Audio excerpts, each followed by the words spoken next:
We're good? We're live. Is that echo thing going on anymore? We killed that. We're good?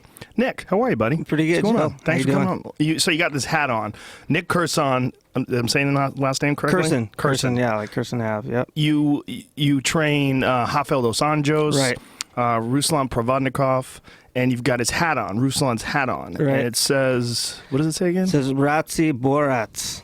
And in Russian, I believe that translates to something like young warrior or young fighter or something like that. It's funny because I ran into a couple Russians the other day and asked them if they knew what it meant.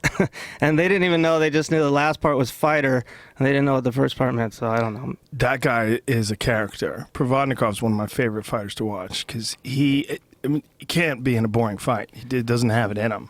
I mean, that guy fights like the most exciting style of fighting in boxing today. He just comes at you. You know, he's just an animal. Unfortunately, he takes a little too much punishment, though. Yeah, well, he's almost too brave. Yeah. You know, almost too brave and too tough. But fucking that fight with Matisse, oh my God. That was insanity. Oh my God. That was what everybody was hoping Floyd Mayweather would be. Mayweather-Pacquiao. That's what everybody was hoping it would be. I was like, you guys are out of your mind. You don't know what you're about to watch. You guys are spending millions of dollars. It's going to be like the biggest gate ever. Right. And what you're going to watch is a Floyd Mayweather exhibition on movement and jabbing and you know, straight rights, lead right hands, clinch, get out of the way. I mean, that's what you're going to see. And that's exactly what it was. But Provodnikov, God. How do you think the guys feel that tuned into the Chavez Jr. fight that night and missed the Matisse Provodnikov fight? They were silly. How do you think they fucked up. I watched both. I mean, that's the beautiful thing about DVRs. Right. Chavez Jr. looks like he's phoning it in. Yeah. He just does not look like the same guy. Yeah. Like that when he was younger and much more exciting and just looked like a real promising future champion. He just doesn't have the volume anymore. Doesn't look like he's in shape. Fighting much heavier, right? Yeah.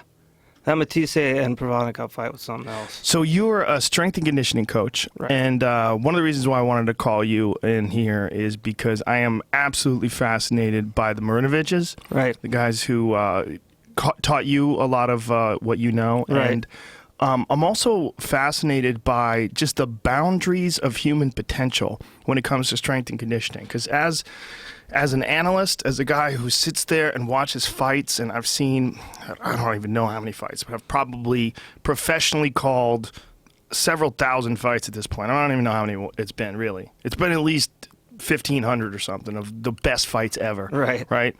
And you start seeing things over and over and over again. And occasionally there's these outliers. And these outliers are guys who just have way more gas than anybody else. Guys who have way more ability to push deep into the fourth and fifth rounds. And you wonder, like, how much of what we're seeing in terms of what a fighter can do inside the octagon or inside the ring, how much of it is how much endurance they have. And I maintain that it's a significant amount. Absolutely. I think it's everything. It might be 90% of it or something. I mean, at least. Because it seems like everybody is pretty skillful once they get to the upper levels of the UFC. When you're dealing with a Pettis or a Dos Anjos or, you know, all across the board, when you hit those high level guys, they're all very skillful. And some are better at certain aspects of fighting than others, but it seems like the ones who can win the way Pettis and Dos Anjos went down, the way Dos Anjos just dominated Pettis. Right. You have to have a fucking insane gas tank. Absolutely. I don't know if you've seen my Instagram and seen some of the videos. I did. Oh, yeah, you did? yeah. I'm fascinated by it. So, yeah, Rafael, when he first came to me, this was after the Cerrone fight. He'd tried several other strength and conditioning coaches, and after he came to me about 2 or 3 workouts in, he's like, "Wow, this is already amazing. I feel the difference." And that's when I began to assess like a long-term plan. So, like when I first get a new athlete, I don't just look at the immediate fight. I look where I want him to be about a year from now, 6 months from now, and 3 or 4 fights from now, whatever. But I kind of knew like some things that were holding him back and areas that weren't trained properly that we needed to rectify. What do you see when you start working out with a guy? Like how do you first of all analyze it? You know what I'd like to do? Like this is something that the Marinoviches did with BJ Penn was first thing they did was they got a heart rate monitor on him. So, and then they put him through sparring to find out what areas taxed him the most. and then that's what they would kind of design the camp towards. So, you know, if wrestling taxes you the most, then that's the energy system we need to train the most for you. So, you know, like with BJ, he never had any problem with his long-term aerobic. It was always his anaerobic energy systems. So it was always sprinting. It was always exactly. the big bursts. Yeah, short bursts and long bursts. Exactly, so the entire amount. The issue is the recovery from short bursts? Absolutely. And yeah, exactly. So if your anaerobic systems aren't trained properly, you won't get that recovery in between the bursts. And some guys will go their entire career without ever correcting that, and you're always going to be in this weird limbo state where you're scared to push it too hard. Right. Exactly. Now, you take a guy like Rafael dos Anjos that had beaten Donald Cerrone, so when he came to you, he was already world class, one of the best fighters in the division. I think he was ranked 10th when I started with him. So he's a good fighter. And that time we began training for the Rustam. He was scheduled to fight Rustam Khabib. Exactly. And we did pretty much a full training camp. We did 6 weeks of training. And then Khabib pulled out, I think 2 weeks prior to the fight with a hurt finger or something.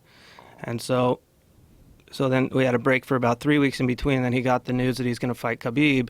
So he did another full training camp. And prior to the Khabib fight, I actually left 4 weeks before the fight. So we stopped strength and conditioning 4 weeks. So he missed the complete peak training phase of the conditioning program. And do you think that's one of the reasons why he lost that fight? Partially, yeah. I feel a little bit of a responsibility for that, sure. But also, you have to admit, Khabib Nurmagomedov is a fucking monster. He is. He's a monster. He's a good fighter. I think, and I hate to make excuses, but I think if people understood like what Rafael went through before that fight, they would be a little more accepting of the fact that he might kick Khabib's ass the next time they fight. You know, a lot of people are already saying Khabib's the new champion. Rafael almost had his freaking eye gouged out. The whites of his eyes, like this was during the training camp, so he had to take another couple weeks off in the middle of the training camp. The whites of his eyes were literally hanging down from guys' fingernails where they were sparring. The guy poked his fingernails into his eyes, and the whites of the eyes were strips of it were hanging down below his eyelid. Oh, God. Yeah. And then... So what'd they do to fix that? I guess they just trimmed it off and just let it... Yeah, just trimmed it off and then let it... Yeah. Wait a minute. You could trim the whites of your eyelid? Apparently, yeah. Oh, God. Yeah. Rafael's a monster. Like, people don't understand.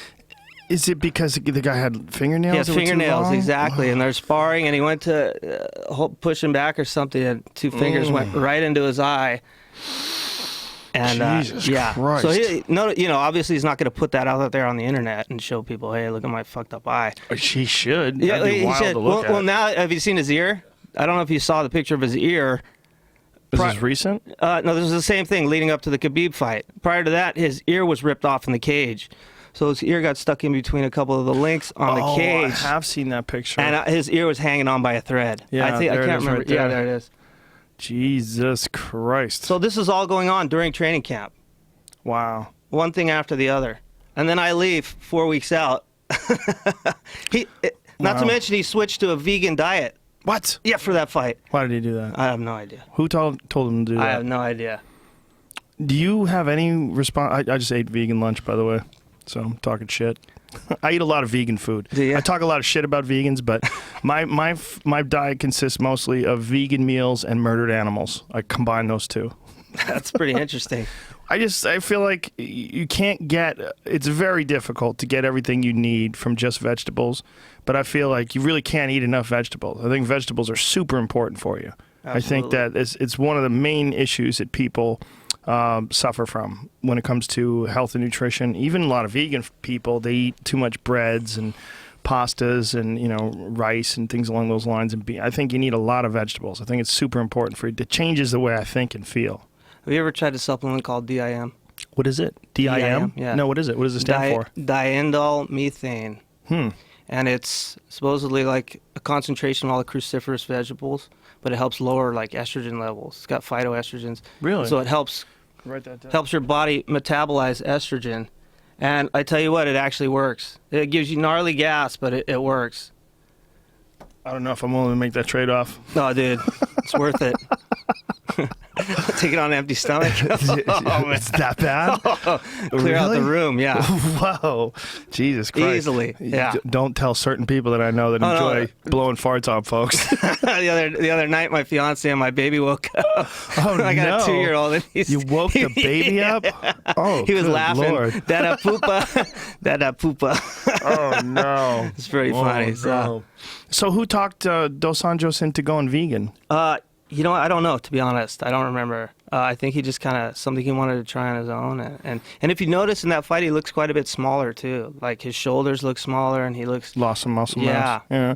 Well, you know, there's some health benefits to eating a lot of vegetables. I just don't... I don't think there's enough evidence to promote veganism. Right. I just don't think it's worth... I think the trade-off is too significant. Right. And I think your body... I mean, we're omnivores. It's just the way it is. And especially when you're dealing with high-level athletes that are blowing down a lot of muscle tissue on a regular basis. There's a lot of recovery that needs to be done. If you're just a regular person going through life without any significant stress on your body, you probably can get through it fine with it. Right. But I think for high-level athletes, it's very difficult to find a vegan high-level athlete, especially in explosive combat sports. Right. So you don't have anything to do with the diets of your fighters? If a guy needs my help, then yeah, I'll do it. But a lot of these guys now have nutritionists, so that kind of takes a lot of workload off my back. But it's funny because fighters have a short window of time to be the best, right? I mean, a fighter's career, like somebody pointed it out once, I think it was on mixedmartialarts.com, that there's like a 9-year period where a guy can really fight great. Right. And then after that, excuse me, the wheels just sort of start to fall off, and just the body can only take so much. Fighting great. Do you think that's a mental thing, though? Do you think they get too comfortable and they lose their... It's possible. That's what I think. Do you really? Absolutely. I think so. Why like GSP quit at the right time. Mm-hmm. You know what I mean? He's got all these like GQ magazine things coming up, and I don't know how much money that guy's worth now, but he doesn't need to fight. Right. Yeah, maybe the same thing happened with BJ. Maybe he quit a little too late. But yeah, I think once they get too comfortable, I think then it's over. It is possible. I think the mental strain of camps is absolutely brutal on these guys. I mean, you would know as good as anybody. You know, I've been to high-level training camps. I've watched guys go at it. I've watched guys do their strength and conditioning routines, and it's ungodly. I barely can get through a fucking yoga class. You know, these guys are doing 2-a-days and strength and conditioning in the morning, beating the fuck out of each other at night, and going home and exhausted. And that's one of the things that BJ said about training with the Marinoviches was it was just too much. Like his performances were legendary. Legendary. So was the training really too much, or had BJ had enough? That's the question I would ask. It's a good point. You know what I mean? He had, by the time the Marinoviches got a hold of him, he'd already had a 10-plus year career. Exactly. Yeah. Exactly. But you look at that Diego Sanchez fight, I maintain there's very few people ever that fought at 155 that could fuck with BJ when he was in that mode. God damn, he was a killer then. Exactly. It's funny because I just talked to Gary Marinovich about this the other day. You know, just to clarify what happened with those guys. And it came down to what Gary explained to me was they'd reached a point in training where they were doing their strength training in the morning. Then they had, then the sparring was going on in the afternoons. And BJ approached them, and, he wasn't like a dick about it or anything. He was totally cool. Like, hey, how would you guys feel if we did the strength training on another day so I can do my sparring, and I'm fresh for sparring. And I think Marvin Gary took that as, he wasn't ready for that. He wasn't at that level yet where they're ready to back off of the conditioning training and let him do that. So, I mean, there's a method behind their training, and it's very rational. So I think the fact that he was questioning them at that point was just like enough. Maybe there's some other stuff going on, I don't know, but I think the questioning of their abilities as trainers at that point, like as if they didn't know what they were doing, was enough to turn them off and kind of... push them away. I think what the mindset of fighters when it comes to strength and conditioning versus skill work is that it's very important to stay sharp with the skill work. It's very difficult to do that if you're already exhausted from strength and conditioning. Right. So how do you find that balance? Is it smarter to do the skill work in the morning and then the strength and conditioning later on in the evening, or like how do you find that? Well, I think balance. Are we talking about in general here? Or are we talking about in general, what I would perceive for BJ? Like? Either or. Okay. Like if I was the Marinoviches... You can get closer to the mic. Sorry. Sure. If I was the Marinoviches, I probably would have done the same thing. and maybe tone down the sparring a little bit. BJ's already phenomenally skilled, maybe one of the most skilled fighters we've ever seen in the UFC. I was a fan of his before he was even in the UFC. I told people, this dude, when I saw him at tournaments as a blue belt, I'm a black belt in jiu-jitsu, by the way, but so I've seen these guys from the start. I said, this kid's going to be freaking phenomenal. I said the same thing about Nick Diaz, too, years ago. When he was a purple belt, I'd see him at tournaments, but as a blue belt even, I'd be like, this guy, when he gets, you watch, he's going to be a fighter and he's going to be phenomenal. Like, tear these guys up. So BJ's skill has never been in question. Right there, that tells you conditioning has always been the issue with BJ. I've never seen him outclassed, like, skill-wise by anybody. You know, it's always been strength and conditioning that's cost him his fights. What did you think when you saw his last fight with Frankie Edgar, when he adopted that very strange style? I was blown away at how stupid that was. Well, I mean, that was just ridiculous. Like, why would you're Freddie Roach, I just had this conversation with Freddie Roach about a month ago.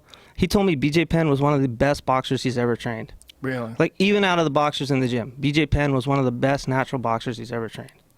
Wow. For folks who don't know what we're talking about, BJ had adopted this very strange style that I'd never seen before, where his feet were very close together, and he was just moving really standing weird. Upright, like a giraffe almost, like completely straight up, instead of like the classic style of a stand-up fighter. I mean, there's there's variables when it comes to stand-up fighting for MMA, because you have a more squared-off stance because you want to have your hips in place for takedown defense. But the classic stance is shoulders are up high, hands are right by the face, head movement. BJ did this weird thing where he looked like almost like a guy playing, like pretending to be a fighter. Like he was doing this weird, and he had said afterwards, which really bothered me, he said that he did it to conserve energy. He felt like there it is again. That conserved energy. There it is again. Yeah. I thought he said because his trainers felt that he generated more force that way. There's no way. That doesn't make any totally sense. Impossible. That's insane. But if your conditioning's there, you don't need to worry about conserving energy. Right. Okay, so what was the consensus like that made them part ways? Because the performances that he put on when he was with the Marinoviches were legendary. They really were. Like some of the best of. What was it? How many Florian? fights? They did Florian, and then they did the Diego Sanchez fight, and then they left about 5 weeks out from the Frankie Edgar fight. Really? Yeah. So 5 weeks. This type of training needs to be done pretty much up until the day of the fight. So they did train him a little bit for the Frankie Edgar fight. I think 3 weeks, maybe 4 weeks at the most. And what happened? And that's when they had the discussion about changing up the program. Like, can we do the conditioning on different days? And so they just decided to walk away? Yeah. Wow. They just felt it wasn't going the way they wanted. And that was a fight, too. I think they respected Frankie Edgar. They said, this guy's going to be trouble. This guy's coming to fight. He's got a gas tank. He's no pushover, and he's a motherfucker. Yeah. He's a relentless motherfucker, which shows you how goddamn good Uriah Faber is. Right. Because Uriah's fighting one weight class up. Right. Usually fights at 135. He's fighting at 145, and they went 5 rounds. And I mean, Frankie won a decision, but there was no point in the fight where it looked like he was going to finish Uriah. No point where Uriah was in significant trouble. They were pretty much going blow for blow. But Frankie was getting an edge in basically every round. I think Frankie is one of the best conditioned guys, and I would love to find out what he does for his strength and conditioning, because he's never fucking tired. Right. He's always able to push that same pace every round, and that seems to be what separates the greats, the truly greats, from everybody else underneath them. It's funny. It's a lot of people are talking about the Dos Anjos Pettis fight, but between me and you and the rest of the world, in my opinion, Rafael was in better conditioning, better shape for the Benson Henderson fight.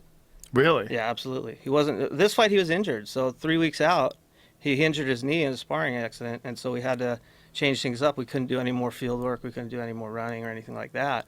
So we had to kind of modify it, and that's when you see I got him doing the sprints on the Aerodyne bicycle. Mm-hmm. Only pretty much something safe, Right. And but I had him at like 12,000 feet elevation. Gradually we built him up to that, so we're at high altitude. The Benson Henderson fight was incredibly impressive, because he was the first guy to ever stop Benson with strikes. And Benson is just notoriously durable, unbelievably tough, big for the weight class, and Dos Anjos just jumped all over him. Yeah, destroyed him. It was a big fight. It was a big, like whoa. Yeah. This guy's on another level right now. That's why it kind of blew my mind, like why people... I hate to keep reminding you, but the closer you get to this, the better it is. It sounds good to us, but the recording will be weird. I got you. Sorry. Do I need to repeat anything? No, it's fine. Okay. Yeah, like I said, I think he was in better shape for the Benson Henderson fight. You know, I don't know why people couldn't see this coming. You know, like Benson's just so good, right? I mean, you look at how he handled Thatch, right? You know, Brandon Thatch is fucking huge and a killer. That kid's big. You ever see how big that kid is in real life? He's fucking big. Yeah. He's a good size 185, right? And as a 170, he's fucking huge. And Benson handled him. Yeah. So I think people just thought, hey, this is a great fight. I mean, I didn't necessarily count Dos Anjos out, but I certainly didn't think he was going to stop him the way he did. Really? He just fucking beat his ass, man. Yeah. I thought it was gonna be a really good fight. That's what I thought. I mean, Henderson, former champion, been there with some of the best ever. Right. You know, I thought this was gonna be a great fight. Yeah, that's interesting. I didn't. I kind of knew, like, at the end of the training camp, the difference we'd made in that training camp in terms of speed and power and his stamina. I just knew, like, I knew where he was before and I knew where he was after, and I said he's just going to destroy him. Like, I almost wanted it to go 5 rounds so that he could show, like, what he was capable of. Wow. Yeah. Well, that's pretty crazy that he, you know, when we found out after the Pettis fight where he won the title and just won by just dominating the champion and a guy who Dana White had been pretty public saying he thought was the best pound-for-pound fighter in the sport. And, you know, I didn't agree with that necessarily, but I certainly did think the kid was spectacular. I mean, the way he stopped Donald Cerrone, the way he stopped Joe Lozon, I mean, he was capable of just unleashing these kicks out of nowhere to put people away. He's just fucking good. The way he armbarred Benson, I mean, he's just, and the way he caught Gilbert, too. I mean, caught Gilbert in a guillotine. Yeah. He's fucking good. And do you think he caught Gilbert in that, or do you think it was almost, I mean, I'm not saying the fight was rigged or anything, but Gilbert made a terrible mistake. I mean, he's sitting on his knees with his head up. He'd been tagged. Yeah. That's all it was. Yeah. He'd been hurt. He, if you watch that fight, and I watched it several times, Pettis had caught him several times with some pretty hard shots when Gilbert was coming in, because he knew Gilbert's strategy. It was no secret. Gilbert was just gonna, you know, stay on the outside a little bit, press him up against the cage. It's the Clay Guida strategy, essentially. Yeah. Which was his first loss. I mean, that was Pettis' first loss in the octagon. Yeah. You know. When he first came to the UFC, he, you know, was the WEC champion, and Clay Guida beat him, and everybody's like, well, welcome to the UFC, dude. Right. And everybody kind of knew, okay, well, this guy, at least at this stage of his career, is vulnerable to something like this. Yeah. But Gilbert just didn't have the same tools that Dos Anjos has. Dos Anjos is much faster. Much faster. He's a dangerous guy. Right now, yeah, he's extremely dangerous. And his conditioning was off the charts. And now when you tell me that his knee was hurt 3 weeks out, and he couldn't do anything but airdyne sprints, that's incredible. I mean, that's amazing. Yeah, well, they're at high altitude too, so that's pretty. How's he doing it at high altitude? Well, I have an altitude simulator. I have the hypoxic altitude simulator, not the little Velcro masks, but this is the actual one that thins the air and changes your blood oxygen levels. So, I mean, it takes time to build up to that. I wouldn't recommend anyone go try it at 12,000 feet right now. You're gonna have like a seizure or something. But, you know what I mean? Maybe an aneurysm. I don't know. But it took probably 3 weeks to get him to that point where he was able to sprint on that thing. So, I mean, we've been building up for a while, and man, there's things obviously I can't tell you on the air because I don't want to give away too many secrets of people. But I tell you, it was rigorous, and there was times when I would watch, and I'd want to pull the plug and be like, hey, you know what I mean? But you got to listen to your gut and just keep pushing them and know what they can take. Is that a big factor when you're working with an athlete, that you have to know what this athlete is capable of and where you're going to break them? Absolutely. I think that's probably the most critical factor. I think you hit it right on the head. Because it seems like you're dancing that line, man. There's a thin line, man. And that's the way you get a guy better, right? You got to get him right to that fucking edge and then pull him back. Have you seen the movie Whiplash? Yes. That basically sums it up right there. That teacher was so good at what he did. He brought out the best. Oh, I got the wrong movie in my head. You're talking about the drummer music one. Movie. Yeah. No, I didn't see that movie. Dude, I'm not going to tell you that. Don't tell me about it. But I saw the ads. You're screaming and yelling at somebody. I was confused. I'm like, how does that factor in? I was thinking a totally different movie. But it is. It's the was thinking of Crash. Oh, Crash. It's a totally different movie. I'm like, how the fuck is he going to make this analogy? Yeah, right? No, but that's it. The intuition and the eye. I believe the eye is the most important in what you see and what your athlete's doing. You see the speed deteriorate, then you've gone too far. You need to know how to get your guy to peak in every exercise and then cut it off. And what's the variability as far as recovery? Does everybody, I mean, people must recover at different rates. Absolutely. It also depends on their past, like, conditioning too, you know what I mean? So, like, if a guy's never had a certain type of aerobic or anaerobic training in his career, of course it's going to take a few more days to recover. It's going to take a lot longer to develop. That was one of the things that Uriah Faber said was one of the reasons why his team, that Team Alpha Male, has so few injuries. It's like there's some camps that have amazing records as far as their fighters. The fighters win great, but they have a giant amount of injuries.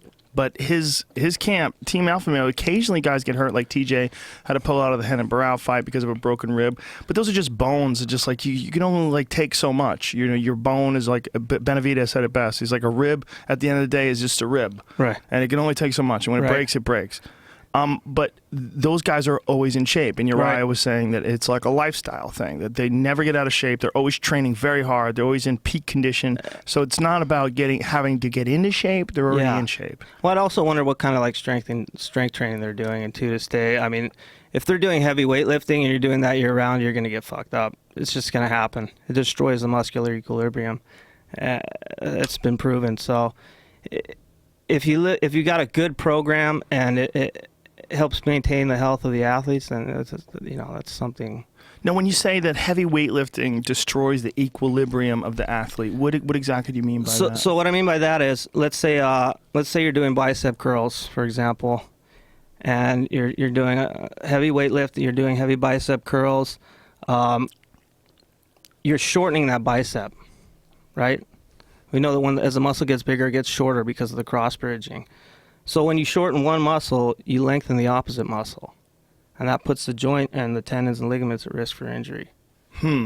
So if you do, like, say if you're doing something along the lines of bicep curls, it must be critical that you do tricep extensions or dips or something along those lines. Can it really Absolutely. But what's even more important is to engage the tendons and ligaments, the elastic components of the connective tissue. So the muscular tendon unit as a whole. And now that's a whole nother level. That's like it requires a certain amount of eccentric overload. Eccentric would be like the movement coming downward. Like when you do a bench press, the negative portion of that's the eccentric portion of the lift, has to come down with approximately 40% greater force downward than it goes up to maintain muscular equilibrium. How do you do that? Well, plyometrics. Like plyometrics are a perfect example of that. So, like, you would not just incorporate bench press? You would do like a plyometric bench press. How's that work? I don't know if you have video or anything like that. Yeah. You can probably see it on my Instagram. You've probably seen BJ Penn doing it too. So plyometric bench press. Yeah, as opposed to a traditional bench press. And what happens with that is, I can describe it if he brings it up. Okay. Or I can describe it now if you like. You see anything on Instagram? No, I'll just Google it. Is it Speed of Sport? You can go. Instagram? Yeah, Instagram Speed of Sport, and then if you scroll down, you might see one. I hope find it here. Here we go. Plyometric ballistic bench press. I don't know if I use that one, to be honest. No? Why? I don't know. Let's check it out. Is that somebody else? That's not me. No. Oh, okay. Let's see this guy. He's throwing it. A little too slow on the way down. You can type in Speed of Sport on YouTube, and you can find it too. Okay. There we go. If you click on that one right there. Here we go. You'll see a couple of Marinovich training systems. Yeah, you'll see a couple of guys. Whoa. Some serious fucking jumps. Yeah. Is that a girl? Yeah. Really? No. Is this a dude with crazy hair? Yeah. I was like, that's the most badass chick of all time. Right. If you find a chick who can jump like that, yeah, that's like the Ronda Rousey of box jumpers. Right. Yeah, that looks like a girl. Yeah. Up until you go, wait, what has she been doing with her endocrine system? Exactly. Jesus Christ. These are crazy jumps, man. Yeah. This kid came to me. This was about 5 weeks after a grade 2 ankle sprain. So you can see his heels don't even touch there. It's just all balls of the feet and the toes. So this is similar to what like an a plyometric bench press would look like, but we're doing it with the feet right there. So these jumps, like you're big, obviously, on explosive movements, Absolutely, plyometrics. yeah. So this thing is, I've seen this on the BJ Penn training things. This kid is sitting with his back. He's lying on his back rather, but his butt has a bounce ball under it, and then there's this padded thing above him that he keeps kicking up. And what's the philosophy behind that? Well, this is first of all, you learn how to control your limb better. When you're upside down like that and there's no load, you get greater control of your limb. At the same time, you can work the full extension of the foot, which is crucial in pretty much every sport. So he's catching these. He's got these things for arms too now, and he's that's like a plyometric movement right there for the upper body right there. So it's explosive. Now, what's interesting is that these, other than this particular exercise, those are machines, right? And a lot of people have this idea. This one, Joe, right there. Okay, so this is the bench. Yeah. Okay, so you catch it with your hands. There's pads. So he's throwing it off. So he's maximizing his contraction as it comes off. He's not shortening his reach. He's got to produce a great amount of force to throw that off his fingers. That last thing he did was crazy. His balance ball thing. This is nuts. That's some incredible movement. He's the kid's a 3-time national champion for Taekwondo. Jesus Christ. Yeah. That kid is ridiculously flexible. Look at that fucking leg. What's that kid's name? Ryan Tucker. Wow. Where is he out of? Torrance, California. And he's a national Taekwondo champion? Yeah. That's, Taekwondo has its faults, but goddamn, it's when it comes to leg dexterity, some of those guys have the most unbelievable leg dexterity. And if you could teach them all the other skills, Muay Thai, wrestling, and all that stuff, they have such a weird advantage with their legs. Right. Like looking at that guy, how many fucking people can do that? Not many. That's nuts. Not with that kind of range of motion. No. And he's doing it with ankle weights on? Is that what's going on there? Yeah. How much pounds? Probably like 2.5 pounds. Just very light. Yeah, just enough to get a stretch out of the muscle. Oh, okay, so that's what you're trying to do. Yeah, the whole method here is a stretch shortening cycle. So you want to stretch the muscle before you shorten it. So stretch it before you contract it. So like plyometrics do the same thing. They put the tendons, the ligaments, and muscle on stretch, and then it snaps back with greater force. So that's called the stretch shortening cycle. So now the benefit of that is it trains fast twitch at a speed also that's relevant to the sport. So if you're not training at the speed of sport, you're training any slower than that, you're training slow twitch, you're doing a detrimental exercise for your sport. So anytime you're doing like a heavy lift that's slow, right, you think that that's bad for the sport? Absolutely, without a doubt. Yeah. That's interesting. And it is, but it makes sense. If you look at the best athletes are the ones that have the highest rate of force development. The ones that can produce the greatest amount of force in the least amount of time. Okay, so that means like a guy that can, jump and touch his head on the ceiling versus a guy that, in a split second versus a guy would take him 3 or 4 seconds to get up there. Right. So that would be the comparison between a plyometric bench press like I just showed you on the video there as compared to like a 225, 250 pound bench press. So you're a big fan of doing everything just exploding into everything. Absolutely. That's interesting because there is a school of thought, especially along with jiu-jitsu guys, where they like super slow training. Yeah. Where they do like a chin up, and each chin up takes like 15, 20 seconds. Yeah. You seen that? Yeah. What do you think about that? That's just pretty much that's an isotonic contraction. I don't see how that even helps jiu-jitsu at all either. Well, the idea is that if you get someone's back and you're working the choke, like your arms might gas out, but this way they won't. Man, I'll tell you right now, as soon as the whole thing with BJ Penn opened my eyes to so many different things. And what I felt when I was training with him was there was no strength. His technique was so precisely timed that he needed absolutely no strength, literally no strength. It was more about timing and the speed at which he moved. And so if you're squeezing a guy, maybe you need to brush up on your technique a little bit. You know what I mean? Maybe, do you know what I mean? Like, right. You trained with John Jock, I take it. Yep. Okay, when I started jiu-jitsu, I started with Rickson Gracie. I was there for 3 years. I got my blue belt from Rickson. And then I went to the Machado School in Redondo Beach. And I went there at a time when you show up on Saturdays, John Jock, John, Hegan, Hodger, they're all on the mat there training with the students. Plus you have Bob Bass, you have Rick Williams, you have all these great black belts underneath them who are there training with all the students. Deaf. And so, dude, how can you beat that? Bro, I mean, that's like, amazing. You know what I mean? Yeah, you show awesome. up and there's like, these guys have these red things on their black belt. You're like, what the heck is this, man? Like, I don't even know, like, what planet is this? Are these guys good? You know what I mean? Fuck. Yeah. Dude, but you've trained with John Jock. You feel how he just... Effortless. Whatever you do, it's like you do it to yourself. Mm-hmm. You know what I mean? It was the same thing with BJ Penn. It's like I was a decent black belt. I was okay when I first got my black belt. And then after training with BJ and those guys, man, being in that training camp, it completely opened my mind to, fuck, I've been doing everything wrong for the last 20 years. How so? Forcing things. I was forcing everything. My workouts, I was forcing everything. I was pushing myself to the limit. I was lifting heavy weights. Mind you, I could squat 425 pounds. I could bench 305. I weighed 168 pounds. So people can talk to me all they want about weightlifting, but I tell you right now, I am far stronger than I've ever been. Like, I might not look it, but like, you look great. Don't be hard on yourself, Nick. Thanks, man. Come on. You don't think I need a nose job or anything? No, you look wonderful. You're a handsome man. Thank you. But it's the way the body moves as a unit as compared to weightlifting, which actually fragments muscle groups. So things along the lines of like bench presses and curls and absolutely, things along those lines.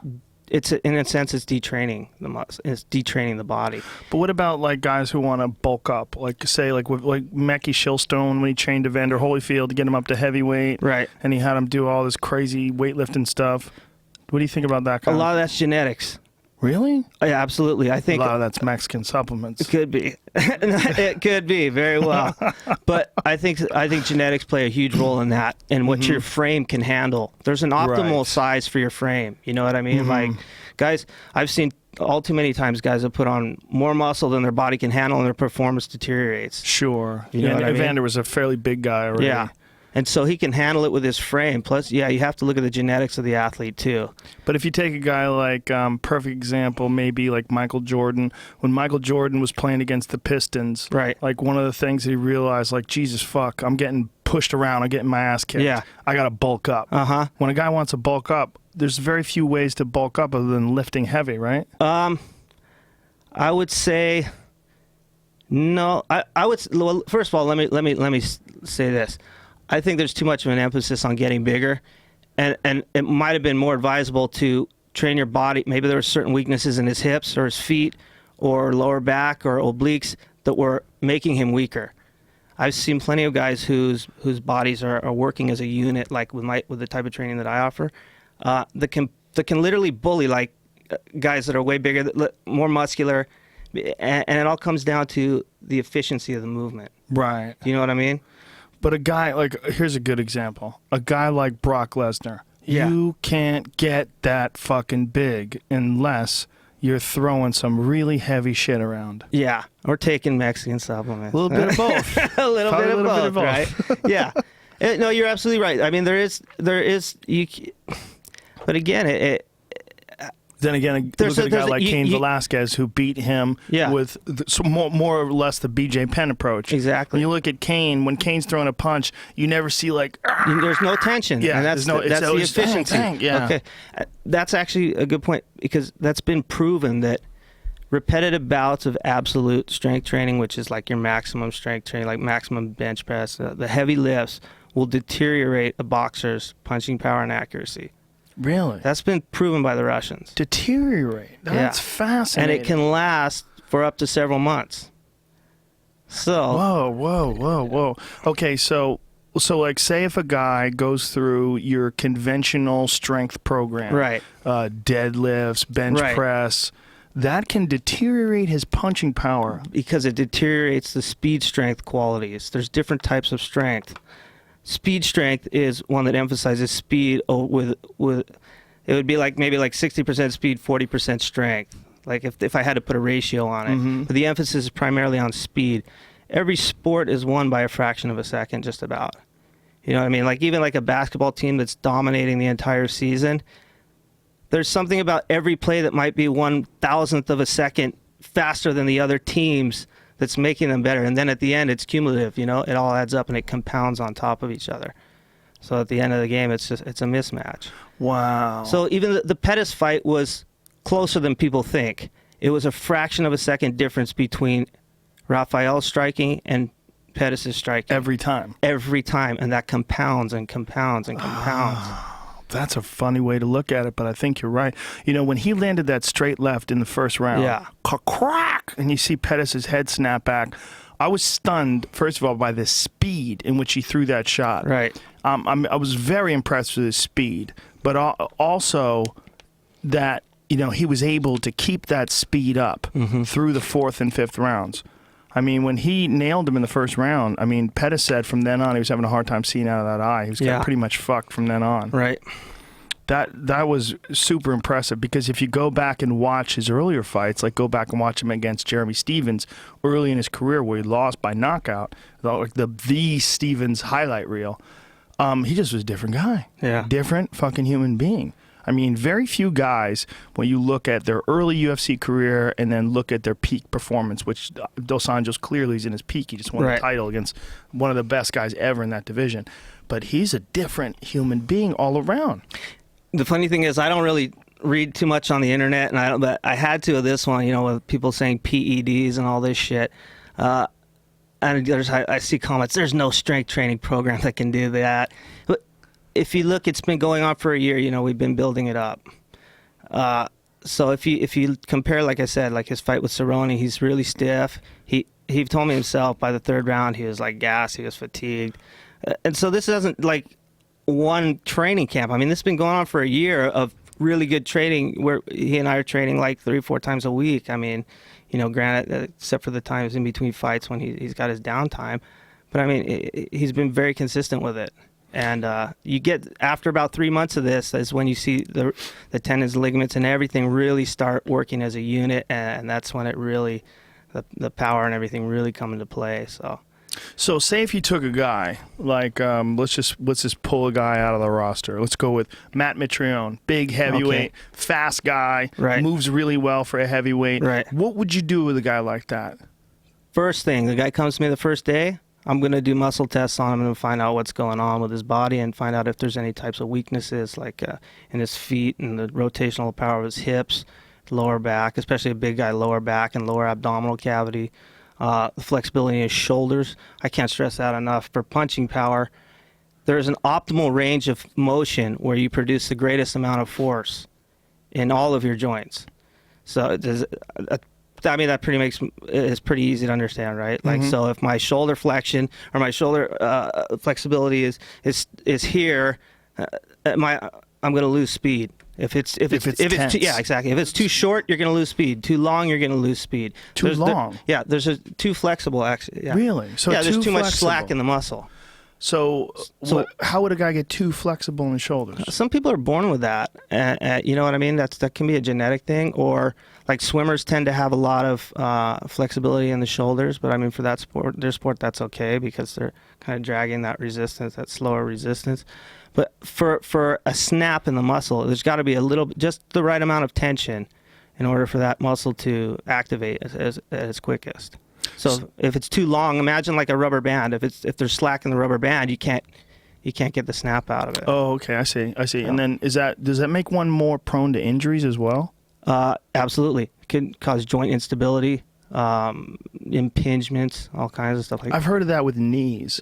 Absolutely, and that goes back to the muscular equilibrium thing I was talking about. So let's imagine you're doing heavy front squats every day or like 3 times a week, 80% of your 1 rep max or whatever, and you're doing your maxes on 1 every other week or whatever. You're developing those quadriceps at the expense of the hamstrings. It's not even a running movement, really. Just a front squat. That's just a movement up and down. That's good for like putting groceries on the top of a shelf or something like that. Mm-hmm. Okay. So yeah, you're going to shorten those quadricep muscles. You're going to build them and make them bigger and shorter. And what happens with the hamstring? It gets longer and weaker. So now you got an imbalance between the two. So if someone was going to do front squats, they would have to do something to compensate for that, like maybe some sort of a deadlift, straight leg deadlift or something that hamstring oriented. Again, then you're training the hamstring. It let's put it this way: it depends on the sport they're going to do. But right. if it's a fighter, yeah. I'm not going to have them doing that. No squats. No front squats. It's not practical for the sport. One of the most vital elements for fighting, in my opinion, and is neglected, is the feet. Like you hear Marv talk about the feet. I talk about the feet all the time. The strength in the feet and what it does for the nervous system are crucial for athletic performance, and yet it's like one of the most neglected areas. The feet, like the neural impulses, so the sensory and motor nerves are very highly active in the forefoot. Okay, and this can actually help speed up your reflexes by hyper training the feet on different planes, like balance exercises and stuff like that. Will actually speed up that circuitry between the reaction between the foot and the spinal cord through, as you speed up the neural impulses. Speed up the neural impulses by strengthening the feet. With like reactive exercises, like balance exercises on like slant boards and discs and stuff that force the feet to stay reactive. Like, for example, that reaction can kind of relay into the whole body, can affect the entire body. Like if you've ever been ice skating or something and you slip, like your hands are already like, well, you know what I mean? They're already reacting before your brain even has time to think. It's because it's processed in the spinal cord. It doesn't even get processed in the brain. Your reaction from your lower limbs can actually be processed in the lower portion of your spinal cord and right back out to your limbs. So it's like a safety mechanism. I see. So your body has sort of a fail-safe? Exactly. So it's like, hey, there's no weight on the feet. Put your fucking hands out, dude. Exactly. Okay. But your brain doesn't even know that's going on. Too late. Right. Yeah. It would, if it did, it would have to. Okay, I see. So by hyper-training the feet, you keep the body in sort of a ready state for reaction. And, it's like manipulating the safety device to increase sports performance. The guys at the On It gym were telling me that Cub Swanson does virtually all of his workouts on a balance board. He does either a balance board or a balance ball, like everything he does. And he's extremely athletic. Yes. Yeah. So when you're doing these heavy lifting, it deadens that impulse. It slows it down. And not to mention, you're neglecting the forefoot. All these exercises are pretty much done on the heel. I was squatting. I remember you're taught to press through the heel. Deadlifting, the same thing. So you're training over and over these movements that are not practical for a sports movement, which pretty much every sport is played on the forefoot. Yeah, that's true. Like you never really in a sport, you very rarely push off the back of the foot. So you're kind of moving forward when you're punching, the back heel is off the ground. Absolutely. And so knowing that, it's kind of like, why are we doing this? Right.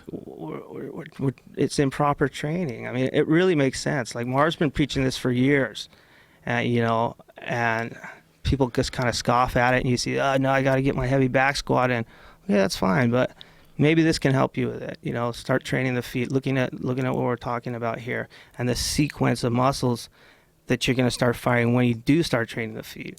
Like, how's this? A better option for squatting would be a front squat, and now let's say you take a couple 45-pound plates and you put them under the balls of your feet.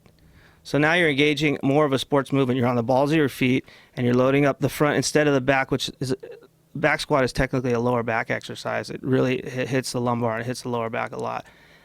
The front squat's going to hit more quadricep, more muscles required for jumping, you know what I mean, as well as the core and stabilizing the spine with the abdominals and everything. So that's just a thought. Like maybe you can do that. You start thinking in that process where you're training from the feet up, the forefoot up, not just the heels, but the forefoot up, and you'll start connecting different muscles required for sports movements. We were talking before the podcast that I'm really getting into yoga recently. The last couple of weeks I've been into it. And one of the things that is really shocking to me is how much my feet hurt. Yeah. Like all the balancing, my feet give out before a lot of other stuff. But I do so many things barefoot. I lift barefoot. I kickbox. All jiu-jitsu, all that stuff's barefoot. Right. But for whatever reason, like just standing there, holding your foot up in the air and stretching out, my foot is the one that's having the hard time dealing with all. It's really? kind of That's pretty interesting. Well, obviously I have weak feet in some weird way. Yeah. It's just it was never tested before.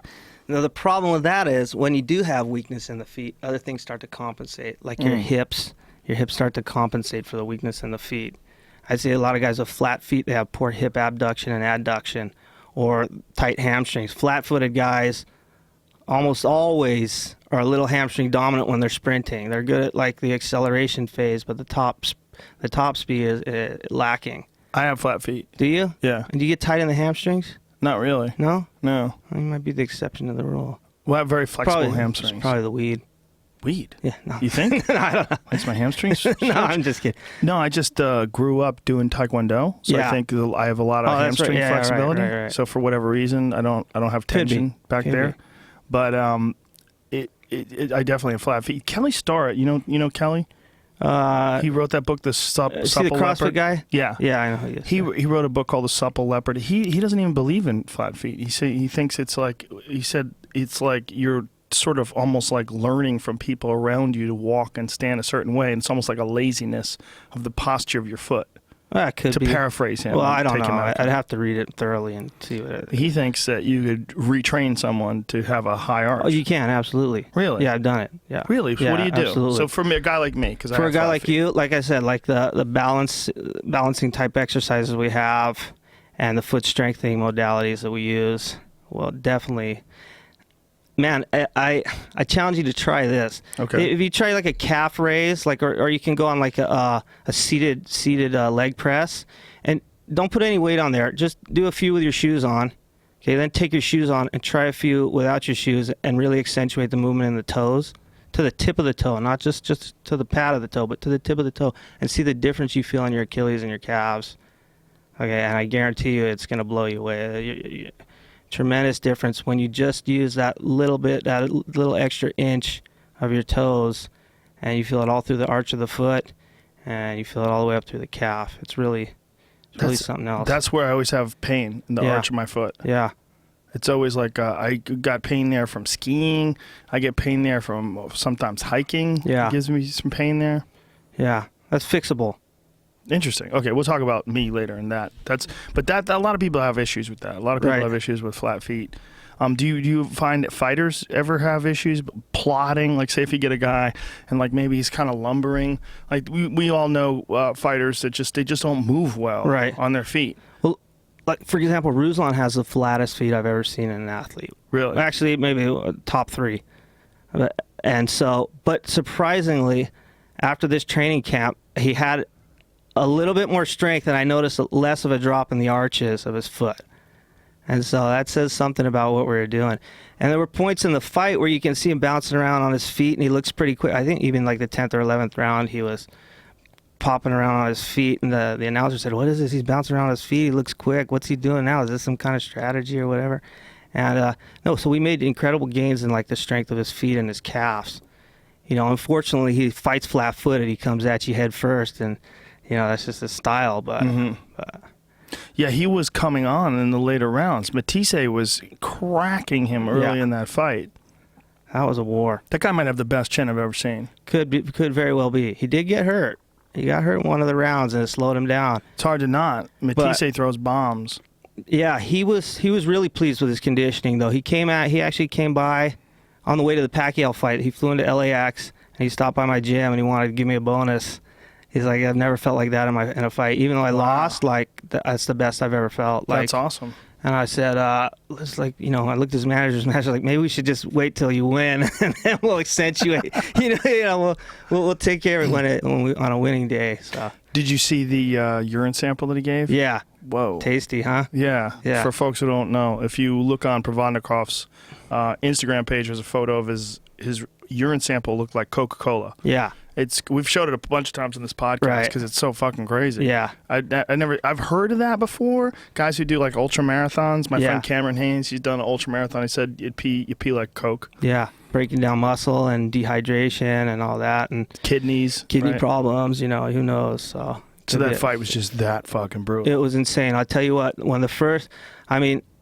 First of all, I have so much respect for both of those guys. Like Matisse and Ruslan are both in my top 5, top 10 fighters. Like Matisse's punching power is freaking ridiculous. Ridiculous. I remember I was in there and I was like, where am I going to sit? I was originally going to be in the corner, and then I ended up getting a seat ringside. And I turned my back, and this is a first round, 10 seconds in. I'm already hearing the punches behind me. I'm like, oh, fuck, I got to run around and get my ass over there as quick as I can because this might not go another round. Yeah. I mean, when you're in a good fight and you can hear those punches landing, it's just ridiculous, the power that they generate. Matisse's a monster, but so is Provodnikov. Provodnikov's a monster. He's the way he fucking keeps coming and bobbing and moving and throwing bombs. I'm like, Jesus, what a fight that was. Well, yeah, and the cool thing about that was I like Ruslan, but the fights prior to that, you know, he had a tendency to fade after 3 or 4 rounds, and whatever that was, you know, focus or conditioning, I don't know, but even if it's mental focus, you need to condition that as well. And so this training camp, I really dedicated a lot of time to learning how to push him into the later rounds and get him to bring it more and more as the fight progressed. Now, Freddie Roach trains him as boxing? Yeah. And what was like Freddie's assessment of like the difference in his performance from training with you, like what he can get out of him in the gym? His sparring looked great. Everybody was pleased with his sparring like this time. They said this is the best he's ever looked in sparring, like phenomenal. And Ruslan's kind of like a robot. Like whatever he does in sparring, he's pretty much going to do in the fight. And so even in sparring, he would come on a little slow and then pick it up towards the later rounds of sparring. And so I don't think it surprised anybody in the performance. Like Freddie even said in the beginning, you know, it's a 50-50 fight. Like, I don't know who's going to win this. And to be honest, that fight went down exactly how I thought it would. Exactly. In the dressing room, before we walked out, I said to the ref, I pulled the ref aside and I asked him, you know, hey, look, what happens if he gets headbutted in like first or second round? Shit you not. I asked him that. Wow. And I said, are you going to stop the fight? Are you going to have him check it? Or are you going to let him keep fighting if there's blood? You know, I just want to get some things clear because I kind of had this weird feeling. And sure enough, second round. And I had a feeling Matisse is going to win by decision. And sometimes you just get that weird feeling, you know, there's an aura.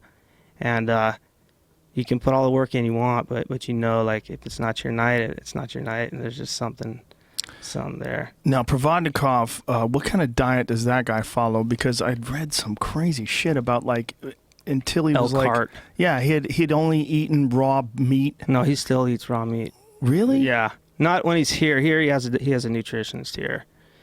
But where does he eat raw meat? Like when he's in Siberia? Siberia, yeah. What does he eat? They sell it like in his town. I guess they sell it in restaurants and shit. Like you can go into a restaurant and just go, hey, I'll have a moose heart with a side of bacon.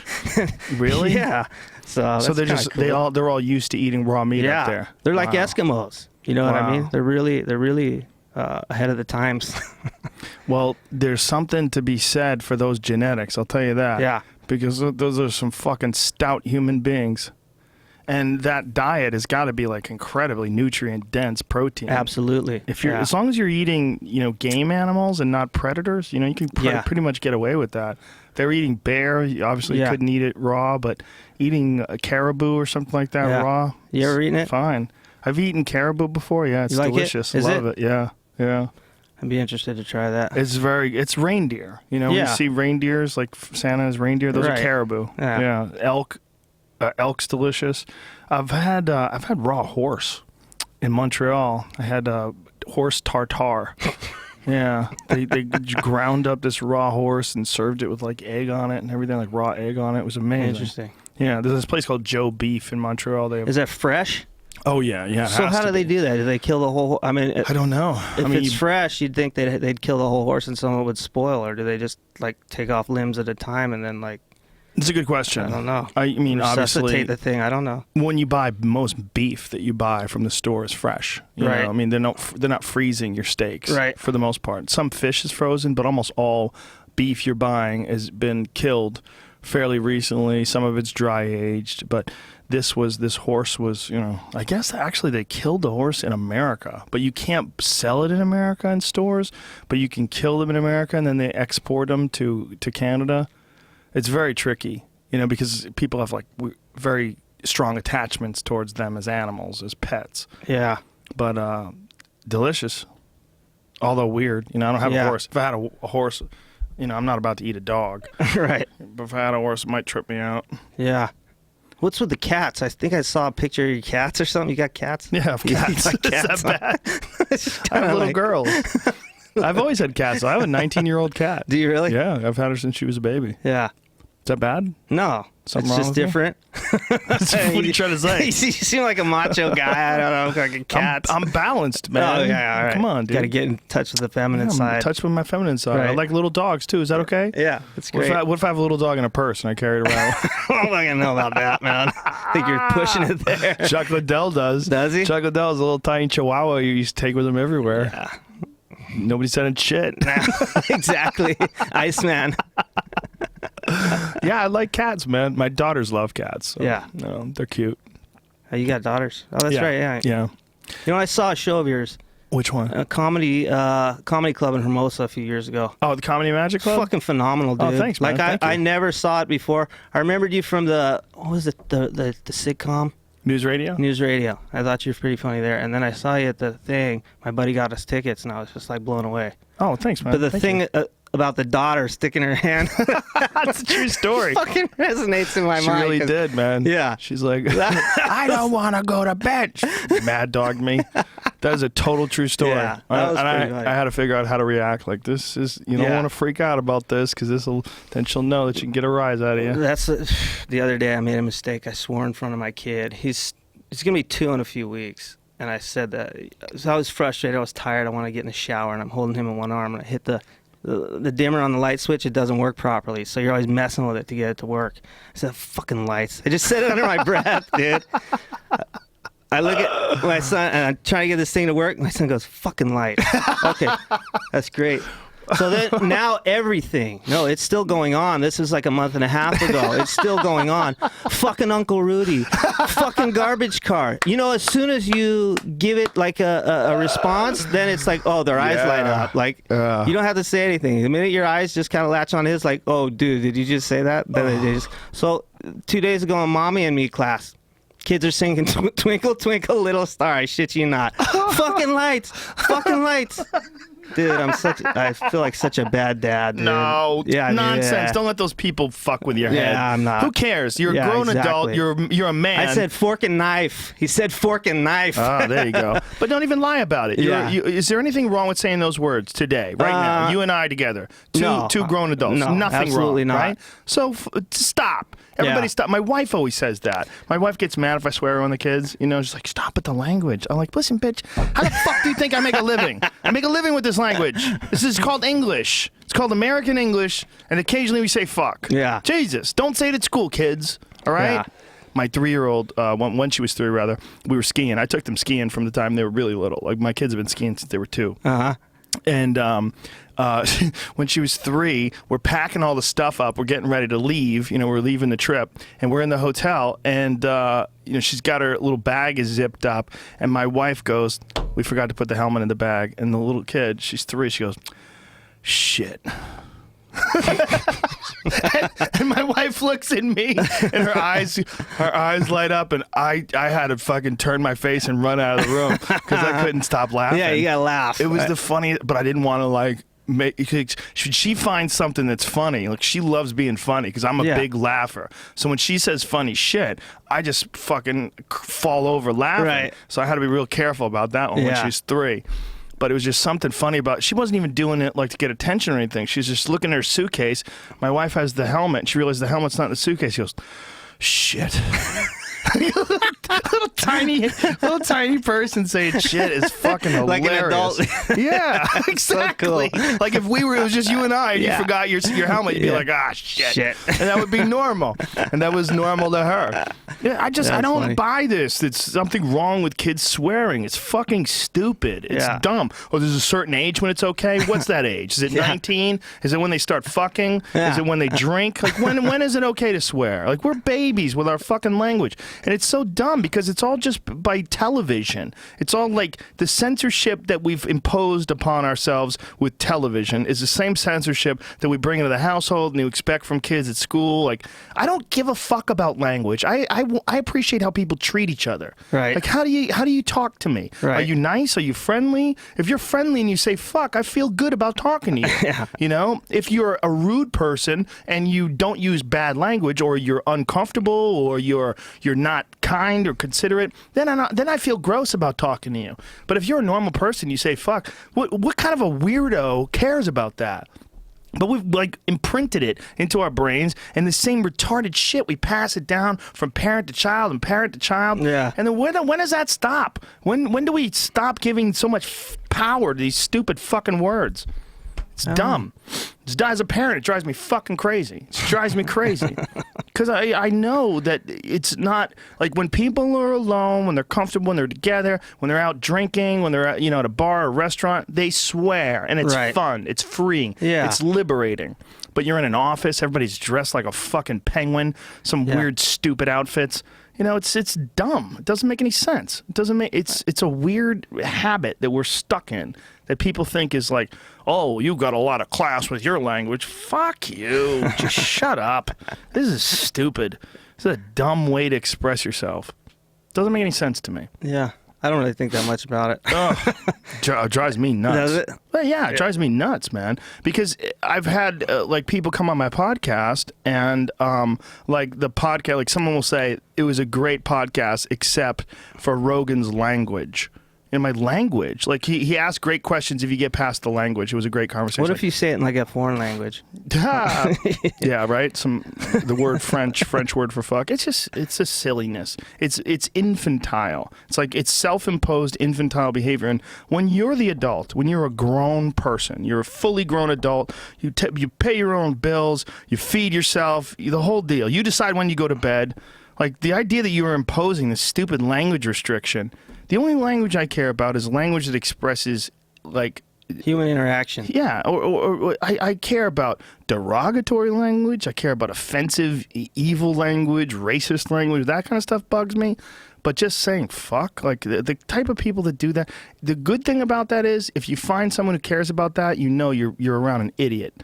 Just avoid that dummy. I got a little excited. Got a little carried away with that thought. We got off track. That's this podcast is.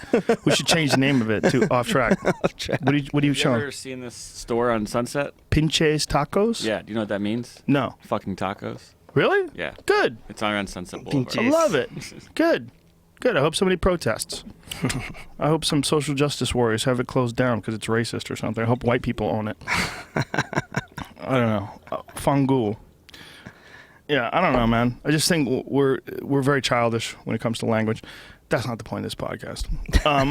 The point of this podcast is I have just so many questions for you. I have to kind of get back to this because it's really fascinating. What do you think when you watch like those countdown shows and you see like guys doing the battle ropes and there's like a bunch of like very specific things that you see? You see like guys pushing sleds. That's a big one. Right. The weight sled. Right. Pushing that fucking sled. You see like all these different ways of training. What is like the biggest mistakes that you see, or what you feel are biggest mistakes? Obviously, the exercise modalities. Like I don't know how pushing a sled is even relative to like MMA. I mean, if we're talking about MMA here, pushing guys up against the cage. What if you get a clinch on a guy? Are you pushing him or are you holding him? Well, if you're trying to push a guy up against a cage, say if you get in a collar tie, and you want to push a guy up against a cage, you want to work your Muay Thai, you want to work knees to the body. It seems to me I think it would be more about leverage of the leg, the placement of the leg, and the leverage and the power of the foot, which we go back to the strength in the feet. The strength of the foot cannot be understated. They've done studies like on Olympic weightlifters that show that the foot actually produces the greatest amount of force in the Olympic weightlifts. So really, yeah, the foot. It's the actual foot. If you look at the leverage of the joint there, it's just such a short lever. So the pushing off the ground is like for cleans. Exactly. That produces more force than the quadricep, even the hip. That's amazing. Yeah.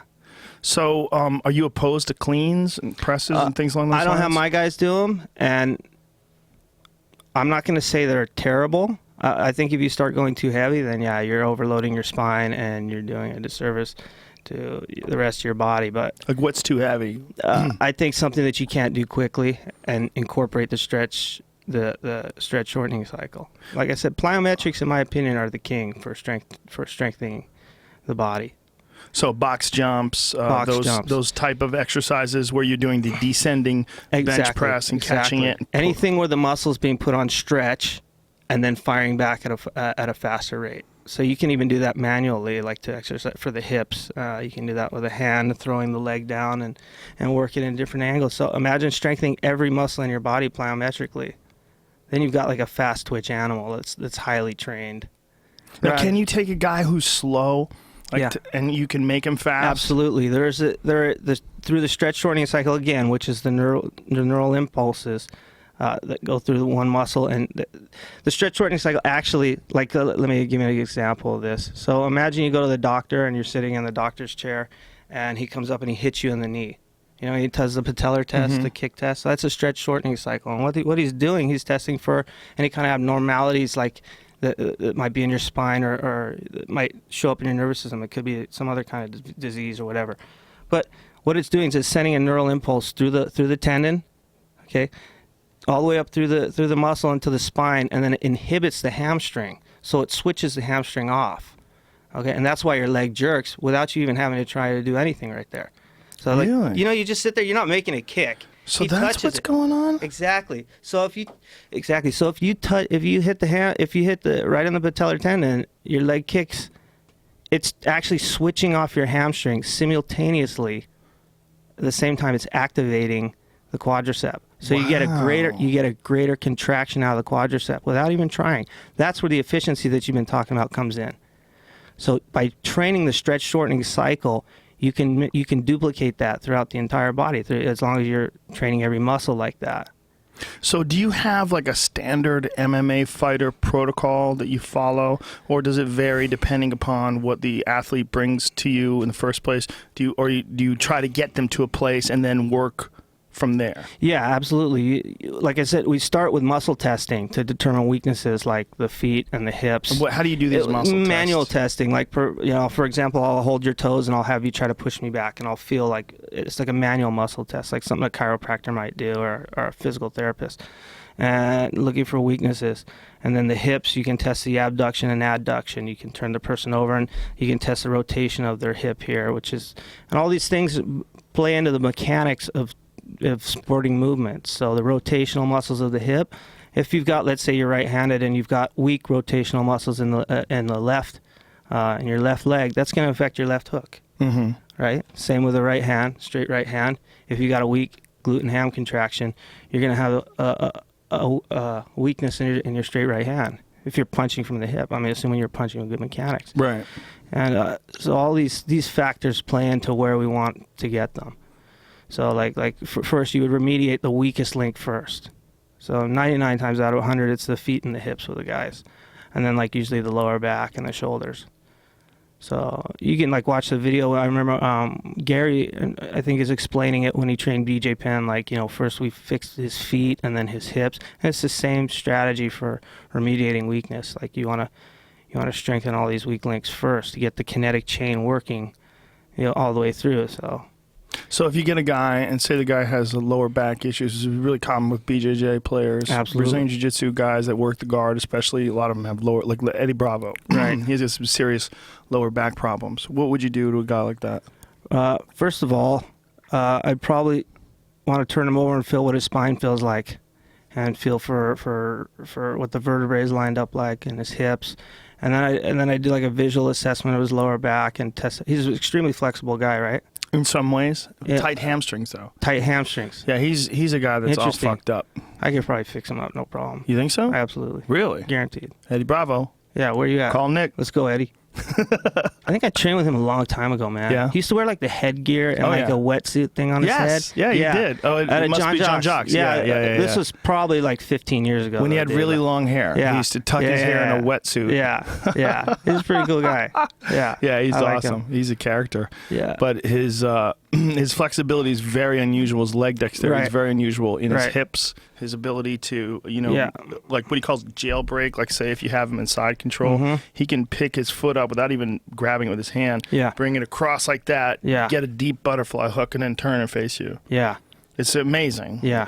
It's an amazing dexterity that he has. No, I guarantee I can fix it. I've fixed NFL players' backs, and those guys have the worst backs. So say if you get a guy who's got some bulging discs, a bunch of shit going on. Bulging disc, that's kind of sketchy. I don't want to be sued for anything, you know what I mean? And but there are some traction stretches you can do, some manual therapy stuff that I've learned from a very well-respected neurologist and physiologist, a crazy Russian guy, scientist. And so we've implemented a lot of that stuff for the health of the spine. And there's some stuff you can do to relieve the pressure there. Because back and neck, those are really common with grapplers. Absolutely. So I know so many wrestlers who have fused discs, Like Tito Ortiz, I think he's got 3 fused. He's got 1 in his neck fused, and I think he's got 2 in his back. Like 1 in his lumbar and maybe 1 thoracic or something like that. Yeah, I had to have the steroid injections in my neck. Did you? Yeah, I herniated 5 discs. 5? Yeah. Jesus. I'm getting pretty aggro back then. And so I had the cortisone? Yeah, exactly. Where they put you to sleep for that? Is that the cortisone? Yeah, I don't know. Yeah, they put me under for it, man, and it was I couldn't sleep for 3 weeks before I had the shots. I mean, I was up in so much pain. My arm atrophied. It looked like a wet noodle. Yeah. Oh, so you had a pretty pretty good one. What happened to your neck? I got thrown into a wall in jiu-jitsu, and I just crunched. But I think it was more like years and years of building up, you know? Mm-hmm. And then they found there's like a bone spur in there that like irritates the nerve. And so did they have to go in there and take the bone spur out? I probably will one day, but not yet. I have so many friends that have atrophy issues with the neck, where their arm shrinks. Like, Boss Rutan, he had to have his neck fused. He actually had some significant neck problems for years, and then he was, I think it was on Sons of Anarchy, one of those shows, where he was doing a stunt, and they threw him on his head. And it just cranked. Oh, man, yeah. And his arm just went frank. And then it shrunk up where he calls it baby arm. He's got one arm. And still to this day, it hasn't regained. Really? Yeah, he had several operations. He had his disc fused in his neck. He had the nerve opening. They go in there and they sort of carve it out and clear the opening to relieve the pressure on the nerve. Yeah. And even that, like, he probably did it all too late, and his arm had been atrophied for so many years that it just it's a long process to rebuild the nerves. Man, I know about that. Is that for you? Yeah. Well, I was in a car accident too, where I was actually rear-ended. The guy was going about 100 miles an hour. Jeez. Yeah. So shattered my pelvis, broke my hip. I've got a plate in there now, like a steel plate. Whoa. Yeah, and so I was in a wheelchair for like 6 months. But the nerve, like, apart from all the muscular, you know, rebuilding the muscles and all that, the nerve pain from the recovery was the worst. I mean, I still have it. Like right now, I can feel it on my foot. This is like 10 or 12 years ago. Wow. And I just felt like animals were eating my toes off, man. I remember waking up one night like screaming in pain, like, fuck, dude, my foot something's eating my foot. And I looked down there and the toes are kind of moving on their own. And that was the nerve waking back up. Wow. And it was excruciating. I mean, even like I said, even to this day, I still feel it, you know, get some issues in my toes with that. But that's why a lot of guys that have back pains, and women as well, obviously, they get really hooked on pain pills. It's like it gets to a point where I got hooked on them, man. I'm not gonna lie. Did you? To the point where I would take my pain pills and then I would take a laxative because the shit makes you constipated. So like I was taking a lot of those things like on a daily basis. You're doing that for 4 or 5 months, man. You're gonna get hooked. How'd you get off? My will. I think that was it. Yeah, I think out. I'm weird like that. Like I don't get addicted to things, but like when I go too deep, if I feel like something bad's gonna happen to me, like emotionally, or I can snap out of it. But yeah, self-preservation. But man, I got, you know, and I think when I used to think about taking them, I get that taste like under my tongue, like a candy. You know what I mean, like that. And I mean, it was. Brennan Schaub said the same thing. Yeah. Schaub didn't even realize he was hooked on him. He was taking him every day for like 3 or 4 months, and then his friends apparently intervened and said, "Hey, dude, you're fucking whacked out all day. Yeah, like you got to get off these pills. Where are the pills?" They went to his house, cleaned out his bathroom cabinet, and said, "Enough." Dude, we just did that with my buddy like 2 weeks ago. He had a dirt bike accident. His fucking bone. Okay, can I tell you a quick story? Please. Okay, you know what those razor things are? Have you ever seen a razor? It's those like little scooter things? Yeah, with a cage around them. I mean, they're built to crash. Oh, no. Oh, fuck. No, I think I'm looking at a different thing. It's kind of like an ATV, but a little bigger, and 2 guys, like a dune buggy, like a miniature dune buggy with a cage around it, and guys go up hills. Like, you can see all these fucking guys in the South love them. And, yeah, so you know where I'm going with this song. They're fucking gnarly. So this guy, a couple of my buddies buy a brand new one. They're like, oh, come on out. It's going to be a great weekend, man. Let's go fucking riding this weekend, whatever. Long story short, these guys ended up in the hospital. They flipped the thing, and one guy busted his scalp open. He's got a hole like the size of a golf ball, broke his arm. My other buddy broke his arm in like 4 places, just had surgery. So our third friend who went with him, he called me. He's like, man, these guys have been in an accident. The next day, someone sends me a text of him laying down with a bone popping out of his fucking arm. Jeez. Like, where'd you go? Indian burial ground, dude? What the fuck is this shit? Like, You know what I mean? Indian burial right? ground. Like all these kids got maimed. Yeah, it's a great weekend, guys. Thanks. But one of them got really hooked on the pain meds, and he went from being a super active guy to just staying home all day, being hooked on pain meds, and we were like really worried about him. Like he was calling us, like crying, like, "Dude, I'm gonna do something bad. I'm gonna fucking." No. And we got this thing called Bro Chat on Facebook. A group of our old buddies got together and we started a group chat probably 2 months ago.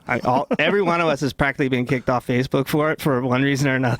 Sending pictures. You can imagine the shit we're sending there. But man, we all got together on Bro Chat and we saved his life, dude. Wow. Bro Chat saves. It does, dude. It saves and it pisses off wives because I swear to God, every one of us is on there till like 11:30 at night just laughing our ass off. While the girls are putting the babies to sleep. Oh. You get off the fucking phone, man. You gotta get a girlfriend or something. One of them said, "Hey, honey, I'll give you a blowjob if you get off the phone." Like, fuck you. Wow. Hilarious. So, Bros before blowjobs. yeah, I guess so. Not me. I'm the first one off. Yeah. I just come in there to save you, man. That's it. I've had several friends that have had like serious pill issues. It's weird how prevalent they are and how easy it is to get them. Yeah. You know, I had my nose fixed. I had deviated septums. They cleared it all out, cut the turbinates out, stretched open the openings, like put splints in there and shit, and actually it kind of widened the physical look of my nose. It kind of changed a little bit because it was like a little more sucked in. I had like nasal breathing. Anyway, point is, it wasn't fucking painful. Really? I mean, it was when it was over, it was over. See, I need that. It's great. I have a deviated septum. Oh, this is one of the best things I've ever done. I didn't do it till I was like, I think I was 39 or something like that. But once I did it, it was like, yeah. Yeah. I get this break. Raphael just had that done. Did he? Yeah. He Because could. I I don't know if it, I think it'd been going on for a long time. Like he had it so bad he couldn't even breathe out of one. Junior of his Dos nostrils. Santos did as well. Huh. Interesting. Well, it's just fighting, you know. Yeah. I had my nose broken for the first time when I was 5. I fell down a flight of stairs, and it was always kind of crooked, like the bone's kind of weird in it, and it was inside. It was always fucked up. But then years of just getting smashed in the face, it just gets awful. It's to the point, like, you remember Vanderlei? What Vanderlei's nose used to look like? Yeah. Flat to his face. Yeah. Just smushed down, no cartilage at all. Everything just mushed. And every time you talk, you don't hear anything come out of the nose. I tell you, good fighter for good fight. Right. He had his fixed, and he went deep the other way. Yeah. He got like an extra big nose, so he could breathe better. Like they constructed a nose out of his rib. Looks great. Yeah, it looks great. How dare you? How dare you? I see you're being sarcastic. Well, I mean, for practical purposes, you want to be a fighter. Absolutely. Smarter what Shows he did. a lack of vanity. It does. And He it didn't showed. try to look fucking pretty at all. He cut out all his scar tissue I in his respect that. eyebrows, you know, because he was getting that. There's another thing that fighters get is that sort of relaxed eye thing. Right. It impedes vision. Absolutely. Some guys have it so bad that you can see their lids. Yeah. Because I guess it's from punishment, from getting hit. Repetitive scar tissue. Yeah, the it's repetitive building up, scar tissue and also like the relaxation of Yeah. the muscle. Deadening of the around- nerves, probably, yeah. So it starts to fall over the eye, and it actually gets in the way. Yeah. There's Vanderlei, but that's Vanderlei before he got fucked up. That's Vanderlei. Oh, that's when he's young, in probably yeah. like 2003. That's the early days of Vanderlei. That's Vanderlei when he was the Pride champion. Labeled nose #1. Yeah. Well, you got to see Vanderlei in like that's what he looks like now. Like, Yeah. I mean, his eyes are different, but that's not what he looked like right after the surgery. Like, that's his face, which I which remember. kind of It was kind of like relaxed. Catwoman after the surgery, right? Dude, he came onto the scales at the UFC, and he was cornering somebody. And he that it on stepped the onto the bottom? cage.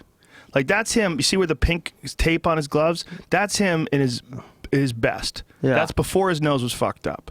That's probably him in 2001 or something like that. I mean, that was Vanderlei in his prime. I want to say that looks like he was right before Rampage Jackson or something like that.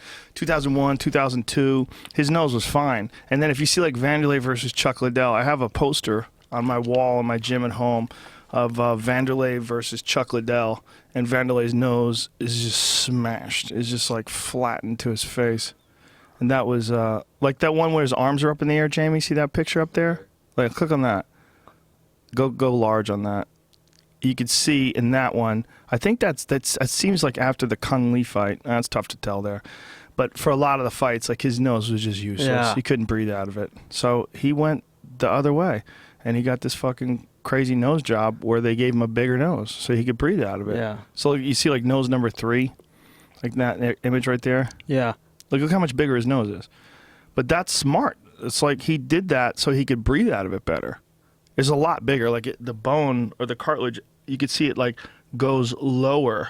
Like when you're talking to him, yeah, like, it went lower to like sort of like he has a big, accentuated cartilage there. That guy has taken some fucking punishment. You want to talk about a warrior? Yeah. Jesus Christ!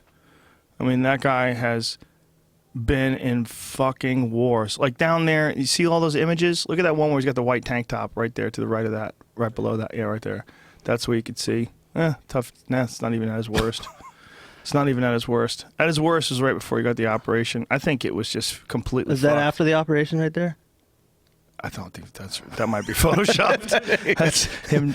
He was Jimmy Durante for Halloween.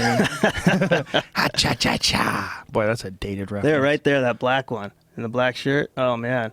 Yeah, his nose is pretty smashed there, but that might be after a fight. Huh. Yeah, I mean, that's not even at the worst. I mean, that guy has taken some fucking insane damage in his career, and we've watched his face alter because of that damage.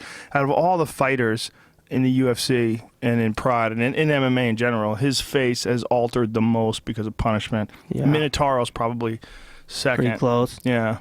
But I think Vanderlei's more than anybody because he's the one who got it fixed. He's the only one of those guys that got it fixed. Nick Diaz had some stuff done to his eyebrows too. He had so much scar tissue and he actually had his bone shaved down too because the edges of his bone were quite sharp. Yeah, that'll cut you. Yeah. I got a couple guys I train in the Philippines like that. They're pretty susceptible to cuts. You want to see some boxers, man. These lighter. Like, did you see the Gennady Golovkin and the Chocolatito card? Mm-hmm. Yeah. People told me, oh, dude, you want to go see Gennady Golovkin this weekend at the Forum? They got me. I said, no, I want to go see Chocolatito. Yeah. Chocolatito is a bad dude. He is a bad dude. One of my guys fought him in Japan about maybe 6 months ago, and did a hell of a lot better than the other guy. The ref kind of stopped it short. I don't think we would have won. We probably wouldn't have won that fight either way. You know, Chocolatito's amazing, but these lighter weight divisions, this 112 division and the 108 division right now are like exciting divisions.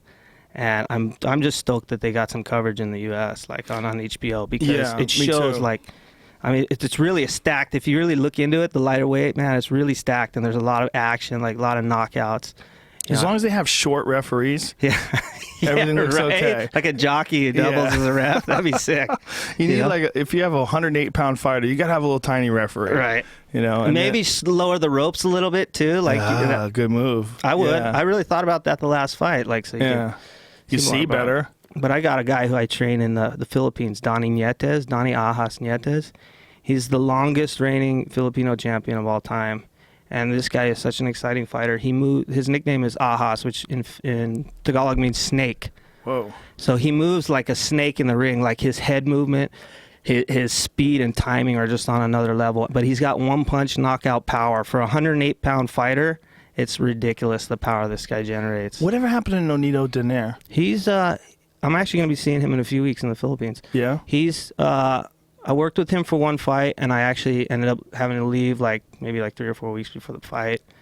You know, some things, whatever. But he kind of, I think, my personal opinion, I like the guy. As a person, he's a fucking great guy, dude. Like a really cool person. Seems very cool. He really is. But I think when he got the Fighter of the Year thing, I think maybe went to his head a little bit. Nonito, I'm sure you're probably hearing this, so sorry, dude. But I think it went to his head a little bit, and maybe the ego got in the way, and he kind of stopped listening to the coaches. And it was evident in the Walters fight. You know, he even said, like, I stopped listening to my dad. I should have been listening to my dad in the corner. And look what happened, you know? Yeah. And I said this in the training camp to some people in his entourage. I said, you know what?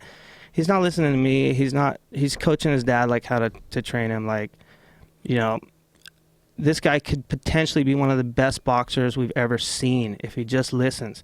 At this rate, something's going to happen. He's either going to get knocked out or he's going to get hurt. And then everybody's going to snap and they're going to say, hey, we should have fucking done this or we should have done that. You know what I mean? And now he's doing it. He's back and he's dedicated. Is it too late? How old is he? No, he's 30. I think he's 31. But at a really light weight, He's fighting a 122, I think now, right? Yeah. Is that right? I think He so. will kill did you see, like the guys in his division? He'll destroy them. Yeah, he's 32. Yeah, It's he's just 32. it seems like that at that age, at the lower weight classes, age is like if he was 32 years old and he was fighting in heavyweight, I would say, oh, he's in his prime. Yeah, keep going. Yeah, I mean it seems like heavyweights mature later. Do you agree with that? I don't know, to be honest. Maybe.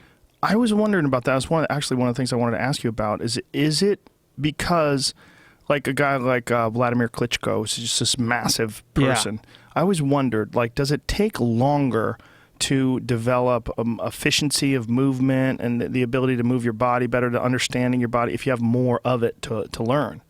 You know, if you're dealing with a much larger frame, much more body mass. Yeah. So is it more gravity? You're dealing with more gravity. You're dealing with the influence of that gravity. It slows you down. You're obviously slower than a lighter weight person. Is it more difficult to develop mastery of skill?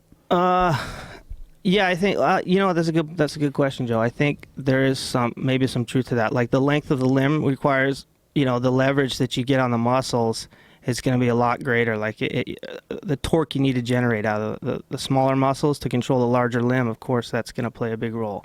So the length of the limb can determine, how much force you can produce also. So it'll play a role in the mechanics. But I think, I think it is maybe a little bit harder for some of those big guys. Just strictly like on the I don't know, maybe it's the relative the strength. I don't know. I really can't answer that. I don't know. I always felt like they're dealing with more gravity. Like it seemed to me that like lighter weight guys, especially back in the kickboxing days, I had noticed that the lighter weight guys seem to learn quicker. They seem to pick up the skills quicker. They're obviously always faster. It could be a higher degree of relative strength too, like your strength to body weight ratio. You know what I mean? So that could have something to do with it. Because the other thing is, you never see a guy at heavyweight that can move like Mighty Mouse. Right. Like they just don't exist. No.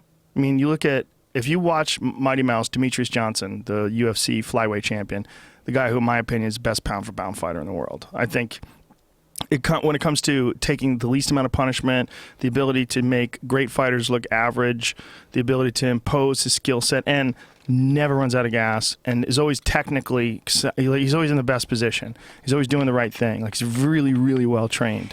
I've never seen a fucking heavyweight even remotely move like that. Like, the best heavyweight in the world is Cain Velasquez, obviously.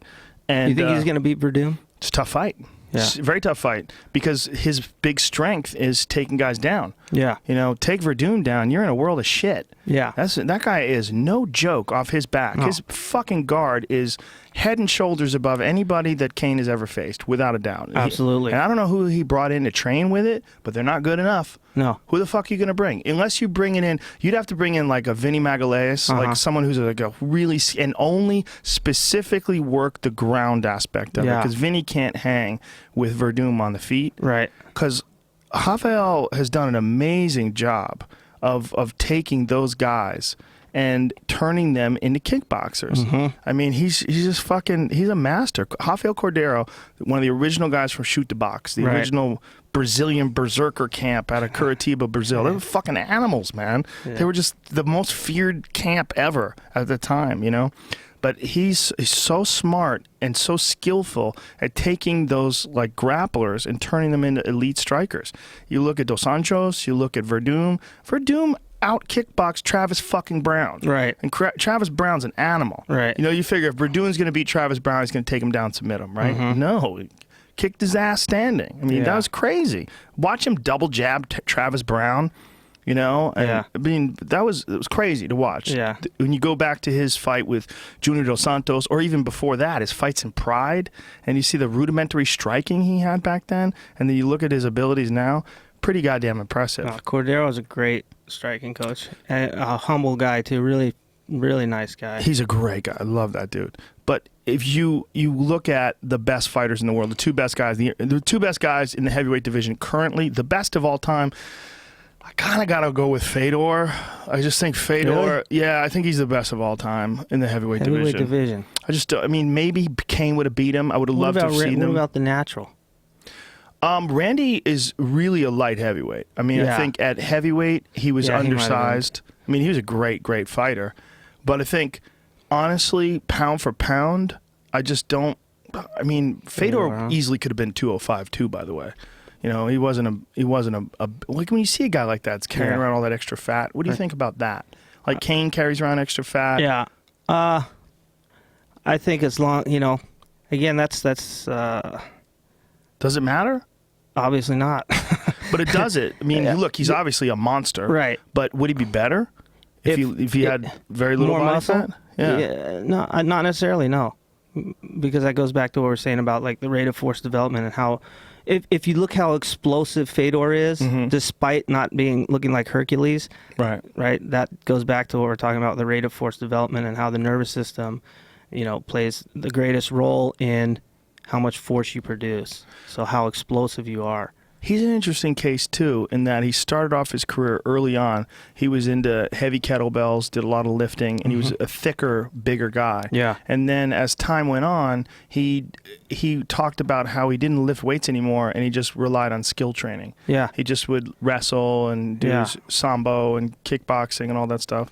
I remember you asking, I think I heard a show where you're asking, you're wondering what the Russian guys are doing, like these wrestling guys, like what are they doing for their conditioning?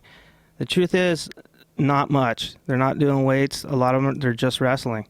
I know this because, I don't know if you know, I train Aaron Pico. Are you familiar with Aaron Pico? Yeah, so he's one of my guys too.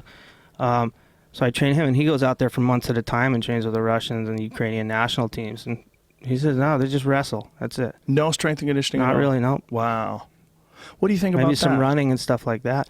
I think, they've got great wrestlers. Right. So I would almost rather have that than have a detrimental thing in there like heavy weightlifting or something like that. So you'd have, yeah. I would rather have them just focusing all their energy on their skill and doing some like cardiovascular training. Have you ever seen the workouts that Cain Velasquez does online? No, I haven't. You want to throw up?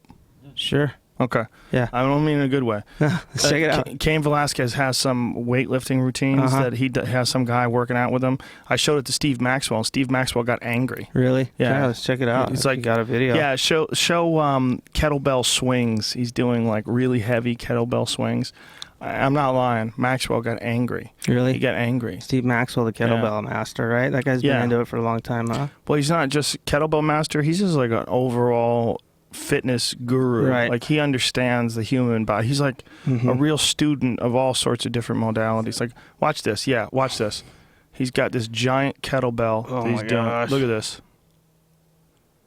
He's like it's almost like he's doing like. Look at how tense he is. Yeah, Look but at it's that. not really a swing because It's he's not kind even of a pulling swing. it up. It's more like almost like a deadlift. Yeah. I mean, it's got to make him stronger, but the lower back thing he's doing is not swing-like. He's like popping it up. Right. Whereas every other kettlebell swing you'll see, I have no idea how it's going to help him in the UFC. It's going to make him stronger, I guess, Stronger if he gets at through what? it. It's going to make him stronger at doing kettlebells. I bet That's about it. Lay some pipe like a motherfucker. Look at that. Yeah. That's true. That's true. See if you can find a correct technique double-handed kettlebell swing online. Like maybe Maxwell has a video or someone else, or Mike Mahler is very good at that, and he's a great instructor as far as like proper fundamentals. But there's a bunch of those that he has. Like one of them is leg extensions. I'll show you the Cain Velasquez leg extension one. You'll throw up at that one too, because he's doing like 300 pounds leg extensions, and he's doing like sets of 20 or 30. Torn ACL and something. I wonder how that happened. Crazy. Right. Both shoulders blown out. His shoulders repaired. See this guy. This guy's using 3 pounds. This might not be the best guy to look at, but this is how it's supposed to look.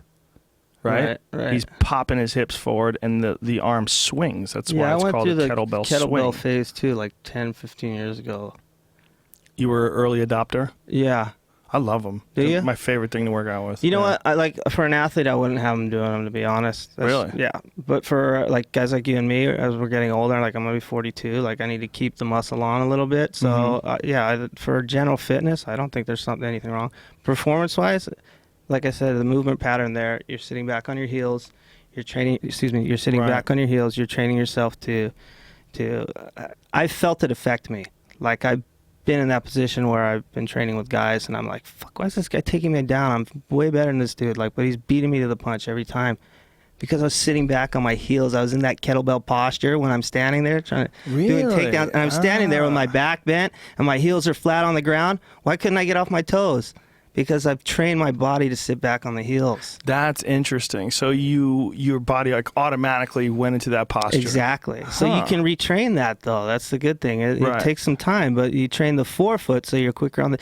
How many times have you heard it in sports? Man, these guys are on their toes now. They really look great. They're, you know. What do you think about like Turkish get-ups for grappling? I'm a big fan of those. I don't know how that plays into grappling. Just being able to lift heavy weight off of you, get up off your back, have that core strength. Again, like, I don't know. I think at a really proficient level of jiu-jitsu, you're not going to lift anything off you. You're going to move around it. You know what I mean? Like, maybe the best shoulder stability, maybe? Does it help in that way? It's only going to help wherever you... you know what? I don't know. I was having this problem with my back, and this guy gave me advice. This guy was a strength and conditioning coach to do a lot of windmills. He was like, windmills, kettlebell windmills, like dropping down like that are really good for stabilizing the spine, stabilizing the shoulder joint, and anything that is in the thoracic area or in the opening that up. The cervical area as well. Yeah. What do you think about neck exercises? I love them. Do you? But I'm not big on like the neck bridging. I think the discs are so small in the neck that you put. Man, I used to do like 45-pound plates on my chest and do the neck bridges on the back of my head. Really? It was just stupid. I've got this exercising machine. It straps onto your head. I mean, you look like a retard. Is it that 8-way neck machine? Is that what it is? Or is it a different thing? Damn, maybe I have a picture or something. I don't know if I have a picture on my Instagram or not, but no, it's... What's it called? It's called a Halo. Oh, I've seen that. Have you? Okay, yeah. And it's got a strap under the chin and a Velcro strap on the top, and you pump it up with air, and it's like this big metal thing. I mean, you look ridiculous wearing it. And what do you do? And you can exercise in all ranges of motion. It has like an elastic band that you'll attach to a wall, so you can put just a little bit of tension on it. See if you can find that, Jamie. If not, I have a video on my phone. I don't know if you can show that on there, but probably. Well, it's pretty cool. If you could email it to him, he could show it. Don't give out his no email battery. on the air, though.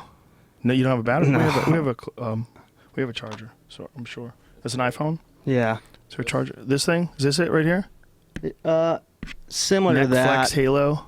No, this one is it's a little more hardcore. The one I got's about like $700 or $800. Does it have a so it has a rubber band? Yeah, it's got like a band attachment to it. Man, do you have a thing I can plug this in? Yeah, and I'll show you. Is there there's a plug back there somewhere? Right behind you? That's it right there. Oh, okay. Check this thing out. Oh, whoa. Look at this fucking thing. Yeah. Little spaceship looking thing. Yeah. Okay, so this I really like so this. It rotates, so it moves around. So you can hit every angle. Okay. And that's the pump up part. Right. The little, so you put it on. Oh, I have seen this. Okay. I've seen this very video. So he has this thing on, and it's just a rubber band that's the resistance. Yeah, exactly like that. Or you can use it with like a weight.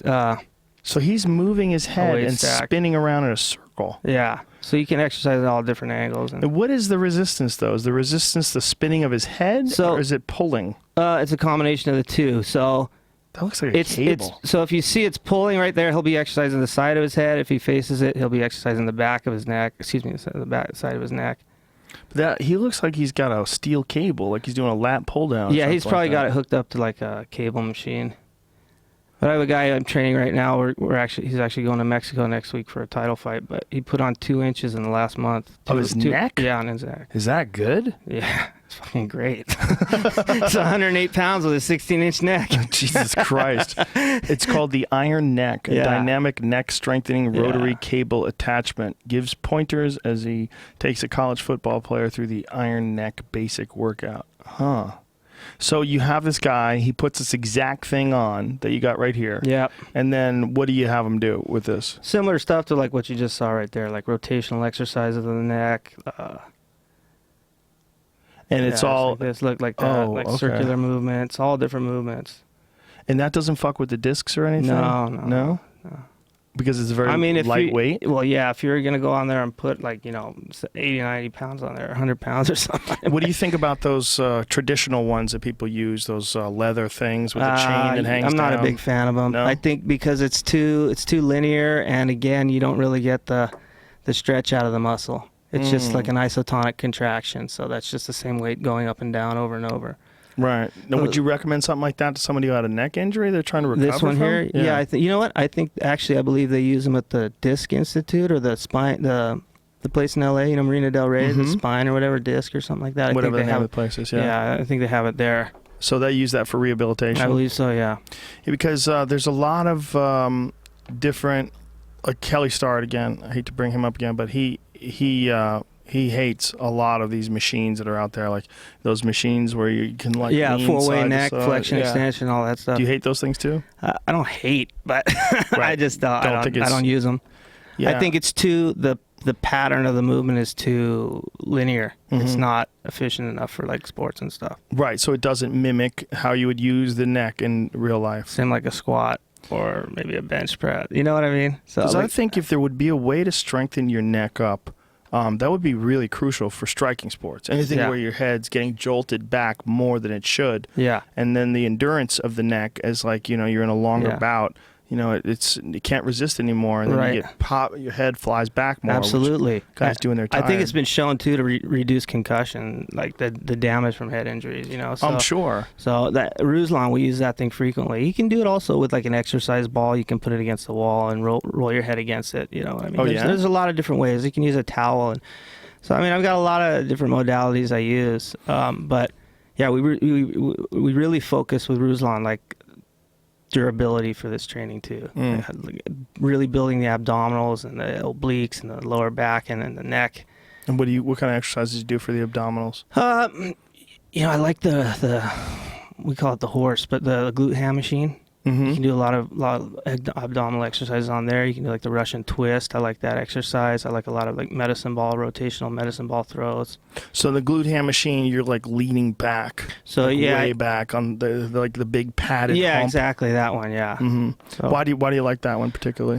It's pretty versatile. I think for how basic it is. I think it's pretty versatile as far as the amount of exercises and the how specific you can get with each muscle group. If I want to target your obliques, I can hit that oblique so easily just by turning your hip a certain way. You know what I mean? And I can find all these little weak areas in the abdominals. And the feet lock in in sort of a similar way to an old school sit-up bench? Yeah, exactly. And when you do you how's those old school sit-up benches? Are those bullshit? You know what? No, I don't think so. I think you can get some good work done on those, believe it or not. I'm not. But they're not as good as the... Yeah, no. My preference is the glute ham. I like that better. That's the glute ham. Yeah, exactly. Yeah, like that. And that's a guy facing forward. You have him face backwards as well. Yeah, you can go both ways. Yeah, lower back. You want to get the back in there. And that machine seems like it would give you some spinal decompression as well. Absolutely, right? Yeah. That's phenomenal for the lower back. And is that guy holding a weight in his chest when he's doing that? If you look up that what image? are those two guys doing on the right? They're banging. That's the way to do it. If you're gonna bang a guy. Yeah, what the fuck is that? That's the same guy. That's two different phases. Come on, of is it? Yeah, yeah. That's I know. what it is. No, this guy's banging his buddy. That's how you do it. It's pretty interesting. You know how that was? How that machine was invented was the Russians took a pommel horse and they moved it up to the wall. They stuck a 2x4 on the wall, and they just put their feet on the wall and do back extensions over it. No shit. Yeah, pretty cool, huh? That is pretty cool. Have you seen the reverse hyper? Yeah, I have. What do you think about that? I think that's good. I think I have one of those back there. Yeah, I think that's. I love that thing. Yeah, I think there's some. Is that better? Do you think? The glute ham. I think the way you do the exercise is the most important. Yeah, that's the key. What's cool about the reverse hyper is on the descending, it's got an active decompression. It's releasing. Oh, is that right? Yeah. Well, you feel it. Yeah, you feel you pulling on your lower back slightly, and then you're lifting up and strengthening all that. Yeah. So now this for sports performance, the speed at which you do that would be the crucial factor. You want to feel the stretch out of the tendons and ligaments before it fires back up. And the weight that you would put on it. Exactly. How much weight would you put on that? Maybe start off with 2.5 pound ankle weights at first. Really? Yeah, see it, And just build it up. Yeah. So you would explode up, lower down, explode up. I don't load guys up with weight unless the quality and of the movement and the speed will not be compromised. So if that's compromised, then there's no sense in moving it up. For me, it's all about getting the guy faster, producing more force. So do you, when you have a guy like Dos Anjos, and you obviously got him in incredible shape, do you incorporate any traditional exercises that people are familiar with, like say hill sprints or sandbags or anything? Hill sprinting is kind of like, that's old school, Like I used to do that shit like crazy, but fuck, man, I pushed myself to the limit. Like, oh, my heart rate's like 190. Wow, I'm really pushing it, 195. But it slows you down. Your sprinting should be done for speed. Again, so running up a hill, why would you try to go fast? You're running against resistance. You're making yourself slow. It's actually been shown that it's proven. You can look this up in the strength and conditioning manuals, whatever. That downhill sprinting has been shown to increase the top speed in sprinters' performance. Downhill because you're decelerating. You're slowing yourself because down. It's forcing your body to adapt to a higher speed. Oh, you know what I mean? So instead, you're going up hills. You're forcing your body to adapt to a slower speed. But you feel like you're going to fucking faceplant at any moment. Right. I think the biggest misconception with all the resistance type training is that somehow you're going to put the weight down and you're going to move faster. Right. People believe that. But why? Because you can lift the heavier weight, and so your muscles are stronger, and it makes you faster. Yeah, exactly. But doesn't work that way? No, it doesn't work that way. Wasn't there some sort of a study on power lifters that they found out that power lifters that increased their ability to do vertical leaps and all sorts of other different explosive exercises just because of powerlifting? There might be some truth to that, and Olympic lifting as well. They found they were good sprinters. But you would say that that's strengthening of the feet? I'd say that has a lot to do with it, but also the strength of the quadricep in relation to the leg in relation to the rest of the body. But how do they move laterally? How do they move rotationally? That's where they're deficient. Well, when you see a really big, bulky guy in the UFC, it becomes super obvious when they fight a guy who can move. Moves real good. They're almost like stuck in mud. Exactly. Yeah. So when you see, but for some guys, like their style, like Husmar Palhares. He's a guy where that big, beefy fucking build. All he's trying to do is grab a hold of your leg and rip it apart. Right. So it's like, it's almost for him, it seems to benefit him to be like really over muscular and super strong because he's about that very small movement. Or a very small group of movements, rather. It's pretty interesting because I'm actually training another guy from the UFC. I just started working with him about a month ago, Ricardo Demenche Abreu. Demenci. Cyborg? No. Ricardo. That's Ricardo Abreu. This guy's another really good jiu-jitsu guy from Brazil. But this guy How long has he fought in the UFC? I don't know how many fights he has now. Maybe this will be his second or third, I think. He's pretty new. I'm thinking of Cyborg Abreu. He's fighting on the June 6th card, I think. There's one on June 6th, right? Probably. It's one of the fight night cards. Yeah, he's fighting on that one. Oh, there he is. Yeah, that's him. How many fights he had in the UFC? Just one. One. Yeah. Fight night, rear naked choke, hoodie fight, Wagner. Okay. But he's another guy. I mean, you look at this guy, and he is just like freakishly built, dude. Oh, he was in the Brazil card, the Miocic versus Maldonado card. Yeah. Really good jiu-jitsu too. This guy, like, he's fought with Hodger Gracie and all those guys, and he's like really. But he is a classic case of a guy who's lifting. I mean, he's huge, but just ripped. And he's lifting all these heavy weights slowly.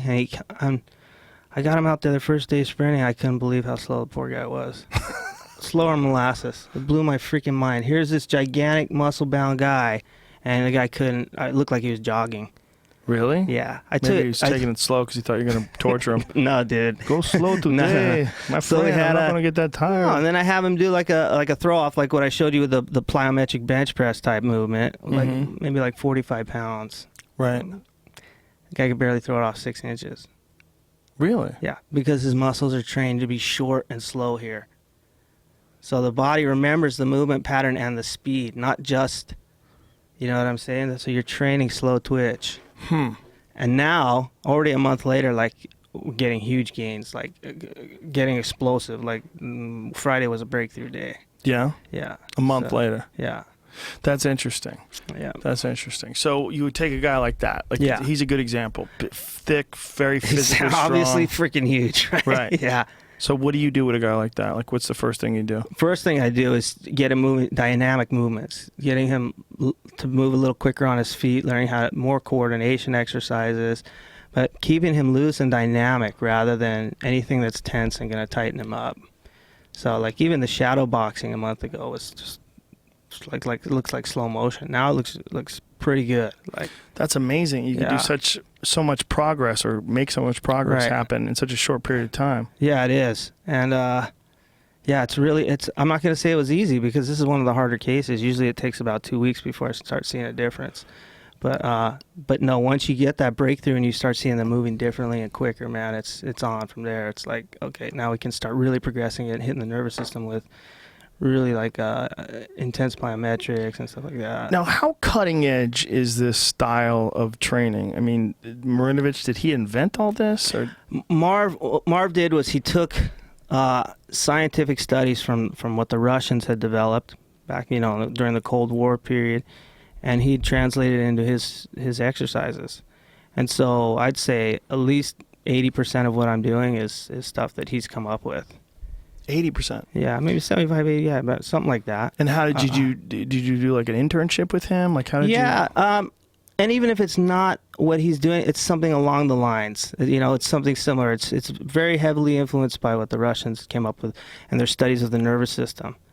And so Marv took these things and translated it into exercises, and it's just been phenomenal. Like, it's really you got to try it, man. Yeah, I know. I believe you. Work out with me for 2 weeks. I'll change your life. But you're way the fuck down there. Where are you? So what? Where are dude? you? I'm in Woodland Hills. Oh, look, you're here right now. Fucking Burbank, bro. Well, let's do this. Okay, we'll do it. I would love to. I would love to change your life. You're a guy with an open mind. You'd be blown away at the difference. Well, I would love to, just from the point of view. I mean, first of all, for a person who's I'm always trying to work on different things and improve different things about my performance physically. But I also, as a commentator, I think it would help. I think it would help a lot. That's what. One thing I really like, Joe, is how you've educated the fan, and this is something I think maybe boxing needs a little bit more of, is like educating the fans on the different techniques and strategies of the fighters. You remember that one fight? I think it was, who was it? Anderson Silva, and the crowd was booing. I think it was Anderson Silva. He won, and the crowd was booing. You're like, why are you guys booing? That was like a great performance, like a fucking strategic performance. Well, I loved Floyd Mayweather versus Pacquiao. You did? Yeah. I mean, I love skill. Yeah. I mean, skill is very important to me. I didn't love it. I respect it. Like, I respect Mayweather's skill. Like, he's a phenomenal boxer. I just would have liked to see it for $200 million. Like, go for the kill, dude. The guy's tired in the 12th round. Put a little something out there for the fans. Like, I loved it, but I didn't love it as much as I loved Canelo Alvarez, James Kirkland. Like, that was more, or Matisse and Provodnikov. Yeah. That was more that was definitely more crazy to watch. I mean, one of my favorite fights of all time in the UFC. I mean, there's been a few favorite fights, but Dan Henderson versus Shogun. Yeah. Which was just phenomenal. I just watched that the other day, man. Oh my God. That gave me brain damage just watching it. The other one I watched the other day was the Don Fry versus Takayama? Oh, wow. Yeah, that exchange when the two of them were in the corner and we're just collar tie, haymaker. Yeah, was bleeding out of his eyeball, man. That was insanity. I love it. Yeah, that was crazy. Yeah. Some of those pride fights were fucking absolutely nuts. Yeah. But I'm a fan of skill. Like, that's why I said Mighty Mouse is like one of my favorite guys to watch. Right. But Vanderlei is probably my all-time favorite. And although Vanderlei is skillful, what I loved about Vanderlei was just you knew you were going to see some fucking chaos. When that guy got in there and started rolling his knuckles, you knew you were going to see some shit. Yeah, exactly. I'm so happy that he got that lifetime ban rescinded. Yeah. I don't know whether or not he was on. I don't know what the fuck he was on, but I do know that the vast majority of those guys are doing something to help them recover. And when you take a guy and you take away his livelihood forever, you say you can never fight again. That to me is just disgusting. Yeah. It's disgusting. You can't do that. They did that to Kung Lee too, right? Or then they took it back or something like that, right? Kung Lee, they were going to give him a 1 year suspension. They were going to give him 9 months, and they tried to shift it to 1 year. He had agreed to 9 months, And then when they tried to shift it to 1 year, that's when he started hearing all these people on the internet that were saying that the tests that they did were not proper. You know, that you couldn't, it wouldn't mishandled hold up. or something, right? Either mishandled or it wasn't, the protocol wasn't established. So what the UFC did is they kind of overstepped their ability. You know, like if you're going to have someone get tested, you really have to have some WADA type organization come in and handle it. People that have been doing that forever. The people that handled the testing did not do the best job. So the results were in question. They would not have probably held up in court, and the UFC had to stand down. And so now Kung Lee is involved in some crazy lawsuit with the UFC, and he's a part of the whole class action lawsuit thing. But I think he was also kind of on his way out. You know, I mean, I think it's a bit of a money grab in certain ways. But I think the Bisping fight was an interesting fight because Kung looked great. He was ripped, was chiseled, and that's why people were like, what the fuck is going on with that guy? Right. Like, what is he up to? He gets these tests. The results in question, but the tests apparently showed very high growth hormone rates, like unusually high. But when the tests are in question, I'm obviously not a doctor or a scientist. I don't know what the fuck really happened. Right. Guy looked awesome at 40-something for the first time ever. He looked fucking yoked and jacked. It's a pretty quick transformation. Kind of like Juan Marquez when he fought Pacquiao. Yes. Yeah, that was an interesting one, too. And you go in the same gym or something. Well, he's Pacquiao's guy. Yeah. Pacquiao's old guy. Right. Alex Ariza, right? Yeah. There's a lot of that going on, you know? Yeah. When you hear, okay, we kind of talked about this slightly, but you didn't touch on it. There was a bunch of people, like Bobby Green was accusing Rafael dos Anjos. Is he a fighter? He's a high-level fighter in the UFC's lightweight division. What's he ranked, you know? He's highly ranked. Is he? Yeah, if he's not 10, he's top 15. I don't know what rank he is. I'll find out. But he's a very good fighter. But you know, I think his exact quotes were Pettis got played by a PED cheat. That's what he said. That's interesting. But it's just speculation, right? I mean, is that the guy that Rafael trained with? I don't know. That's the one, I think. Did he? I think they trained together. Did he? He told me about a guy running his mouth. Oh, yeah. And that he came up to Rafael and was all humble and wanted to train with him. And then they started training. The guy was complaining, don't kick me here, don't kick me there. Oh, really? Yeah, I think it's the same guy. But what do I think about that? Yeah. I think the guy, if he's not top 3 and he's saying that, he's probably just trying to make a name for himself. Mm-hmm. And it's pretty disrespectful to Rafael. But it's kind of complimentary to me. Like, okay, cool. Like, stoked, man. You think it's that good? All right, come and sign up. See what we do. His body does not look that much different. It doesn't. Look, if you're juicing, dude, you're gonna have traps up to your ears. You're gonna look like a freak. But not always. Look at Lance Armstrong. Armstrong. But he's taking EPO. He was taking EPO and testosterone and a bunch of other things as well. Yeah, I don't know. Taking a whole cocktail. Bro, to be honest, I'm not that educated on this stuff, but I'll tell you this. If I've got him at 12,500 feet altitude doing sprints, I'm going to make damn sure he's clean, because if you're taking any kind of stuff, I don't know what the hell that could do to your body, thicken your blood up or something like that. You mean like EPO? Yeah, absolutely. Could you imagine that? And then you're taking 12,000 feet? Yeah. That's like ridiculous. Bobby Green or whoever you are, come on, go through a workout and see what he does, and then you'll see why he's the best. Do you think that this sport has an issue? I mean, it seems there's at least a perception that there's an issue with PEDs. Do I think it does? I'm sure there is. I'm sure there's an issue. Why do you think that exists? Do you think it exists because of improper training, or because guys want to get an edge? Because I think that, man, Joe, if you and I are trying to reach for that cup of coffee and you take something and I know you took it and I want the coffee, I'm going to take it too, if I think it's going to give me a benefit. Right. It's totally understandable. If one guy, if you don't have proper training and you feel slow and you need to take some shit to feel stronger, you're going to do it because you know the other guy's doing it. You know what I mean? Like, what did you think about the whole testosterone replacement therapy debacle? Which I think is a real debacle. I mean, I think the way they handled it was just ridiculous. They gave it to people. They allowed it for a few years. You had these staggering like Vitor is the poster boy, right, for testosterone replacement. You know what? I think if it's a medical thing and like you've been to a doctor and they say, hey, dude, this is it. I think if it's regulated to the point where it doesn't put you above an average level of testosterone, then I don't see how it should be a problem. Do you? I mean, well, it benefits you. It gives you quicker recovery, allows you to train harder. Right, but I'm saying as long as it's not above an average level. So if you're deficient, let's say your total testosterone is 100, and the doctors are they're monitoring it thoroughly, and you show up every week and they're doing a test and they can show like, hey, this is his thing, and it's 300, that's it. Then I don't know if that would be, I'm not condoning drugs, but I'm just saying maybe that would be an acceptable way to let it in. I agree with you in a perfect world. Yeah, but I think there's too many variables. No, if your testosterone is low, you probably shouldn't be a fighter. Yes. There's Right? and also it's probably indicative of one or two things: pituitary gland damage, or gonad damage, or you took steroids and now you're not producing. Yeah, and your body shut down, and that's what a lot of guys were doing. They were taking it, and then when you add in exogenous, is that how you say it? I guess. Testosterone, your body goes, all right, we got plenty of this, and it stops its natural production. And so then you would do that and then go get tested, and then the doctor would say, oh, well, your natural production is way down. Exactly. You obviously need testosterone. Yeah. And that's what a lot of guys were getting away with. With good training, you don't need it. With a great diet, like Raphael, like the guy saying that, I don't know who he is, but you have to understand there's a reason he's the champion, and it starts with his mind and his discipline and his dedication to the fighting. He came here with nothing, dude. Like...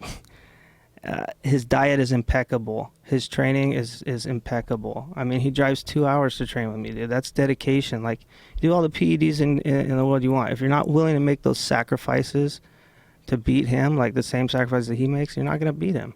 So when he goes down to train with you, how many days a week does he do this? 3 to 4 days. 3 to 4 days, depending upon how he's looking. And sometimes I'll go down there, exactly. Or how he feels, sparring's really hard, or he's got something the next day, then we'll take it off. But... yeah, I really think it's kind of disrespectful to him, dude. Like, he put in so much work. How many, 5 fights in the last year? Something like that. But 6 training camps. Well, you look at the guys he's beaten, too. He's beaten some it started high-level guys. Exactly. And towards the end, we're not going to lie, it started to take its toll on him. Look, he got a partial tear of the MCL. He was getting worn down, and now he really needed a break. So... the other thing is the guy walks around at like 180, probably about 190, 193. Jesus Christ. Yeah. You've seen him at the weight cuts. You see how emaciated he is? Yeah. The guy's fighting in an emaciated state. He's probably fighting about 172, maybe 173 on fight night. So imagine you take a guy who's 190 and strip off 20 pounds. Of course he's going to look ripped and lean. Like, we all look like that underneath, you know? Right. So these accusations are kind of like, they're very disrespectful, I think. But people think it because of his stamina. Is that his stamina for sure. He's just a monster, Yeah. And whenever you see someone who excels at a very high level, people go, how's he doing that? I do that too. I question some guys too. Like, there's some guys in the UFC I question, and it's because their bodies have changed a lot over time. Right. You know what I mean? Over the time, but and there's some guys you look at it and go, okay, what? Yeah. Like when Hector Lombard tested positive, nobody went, what? No way. That doesn't even make sense. Right. I mean, Hector Lombard had muscles that weren't even in books. Right. You go like medical books and they go, what the fuck is that? What is that? That's not even a human muscle. What I don't even understand what drug he would need to take to have, like Raphael, I don't even know what drug he would need to take to have great stamina. That's easily trainable. The problem is all these guys are doing such improper training that they're making me look even better. You know what I mean? So if you took a guy that had poor stamina, like, okay, let's take BJ Penn, for example. Did you think BJ was on PEDs when he fought Diego Sanchez? No.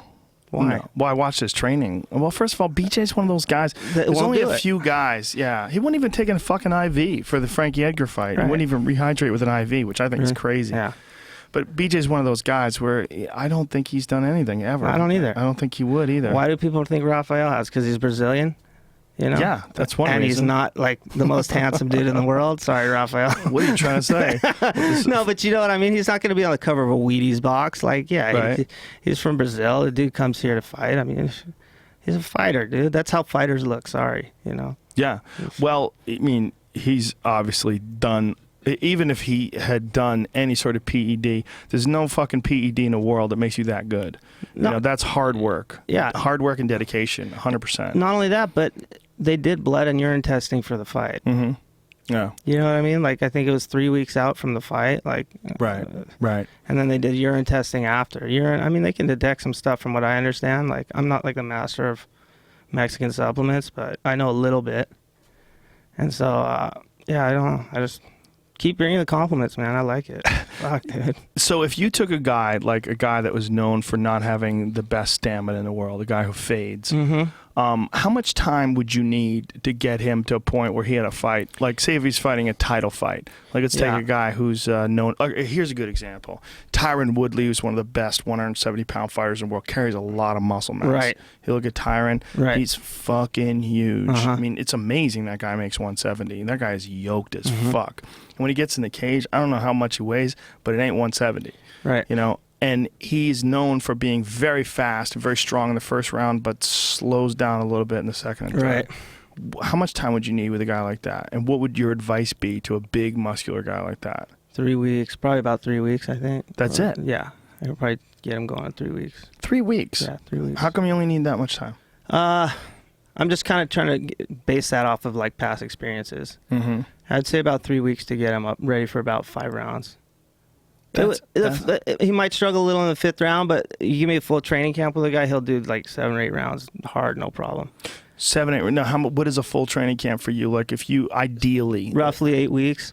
So if you had a guy and you wanted to get a guy to the best possible shape for 5 rounds, he's going to be fighting Robbie Lawler for the title. Yeah, he's got to go 5 rounds through fucking hell. How long would it take? Yeah, depends who it is, and again, what he's had in the past. So I'd have to assess him first. So if you give me a guy who's like got good cardio and his stamina's been, he's known for stamina, or he's not known for stamina? He's not known for stamina. I could have him ready for probably like 4 or 5 weeks. Now, would you take a guy like that who's got a lot of extra muscle? Again, though, I'm sorry to interrupt, but again, though, he would have to prioritize that in his training. So something else might have to be substituted, because training the energy systems is very taxing. So let's say we're doing sprints or we're doing something to train the energy systems one day, then he might have to shorten his wrestling. He'd have to be willing to make a sacrifice to shorten his wrestling. You know what I mean? Really? You've got to find an even trade-off where you don't compromise all the aspects of what the athlete needs. So the skill work almost takes second place. If the guy's conditioning is bad, you have to look at the athlete as a whole. So if the guy sucks at wrestling, but he's got great stamina, then you need to devote more time to the wrestling. Right. Or same with striking. If his striking sucks and he's good at jiu-jitsu and he's good at wrestling, he's got no stamina, then you got to devote your time to a little more time to the stamina and the striking to try to build that up. But again, with the skill, there's only so much you can do in one training camp. Right. You know, that's more like a year-long process. Now, do you hook your guys up with nutritionists if they don't have one? Do you have someone that you use? You know what? Usually they have their own guys, but if they ask me, then I'll help them. You know what I mean? But you know, I'm not a licensed nutritionist or anything like that. But I know Raphael's using George Lockhart, who's getting kind of popular, and he's pretty happy with him. And I think Ricardo's using him too. A lot of these guys, they get their meals prepped way in advance. They get them in like little Tupperware boxes, and they keep them in their fridge, and then they heat them up before each meal. Sun Grow or something like that. They deliver it to your house. Oh, really? Yeah, there's one, Sun Foods or something like that. Oh, yeah? Yeah, and they can deliver like... And it's all athlete prepared stuff? Yeah, they can do you can tell them what you want. They've got like a menu or something like that, I think. it's called Sun Foods or something. But. Because I would think that the more things you could take out of the athlete's mind that they have to think about, the more resources they have. Yeah, right? Yeah, absolutely. Yeah.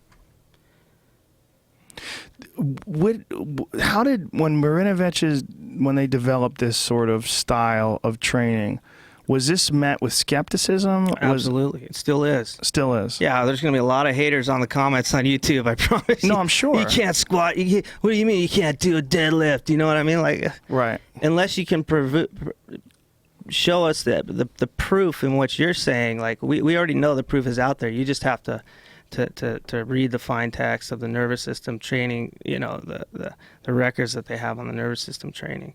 I mean, I think my theory is that this whole thing with the weightlifting came about because they needed like a universal measurement. You know what I mean? Like they needed to be able to put a number on improvement. And so they would use weights because it's universal.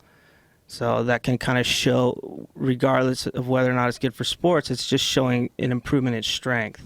You know what I mean? That's before they have all the fancy monitors. Athletes in the U.S. now are gravitating farther and farther away from weightlifting. A lot of the football guys, they do it because they have to. They don't like to do it. They don't like the way it makes them feel. The boxers hate it. Like, I haven't met a boxer yet that has told me, yeah, I want to hit the weights. They don't like it because it makes them too stiff and it makes them too slow. Marquez was lifting a lot of weights for that Pacquiao fight when they showed that 24/7 or whatever the fuck HBO calls it. Is that what it is, 24/7? Yeah. When they showed his routine, I mean, a lot of it was like weightlifting, dumbbells, heavy dumbbells. Yeah. Pretty crazy, huh? Yeah. But he wasn't clean for that. I mean, it's... Just wasn't. No. Come on, like I showed up looking like a 24-year-old beach model, man. You know what I mean? Like, a 41-year-old Mexican dude, you know, that's like been through wars. Like, you know, I mean, it's like you guys showed up. That was ridiculous. I mean... Yeah, and it might be that might have been a fight where Pacquiao was clean for the first time. Yeah.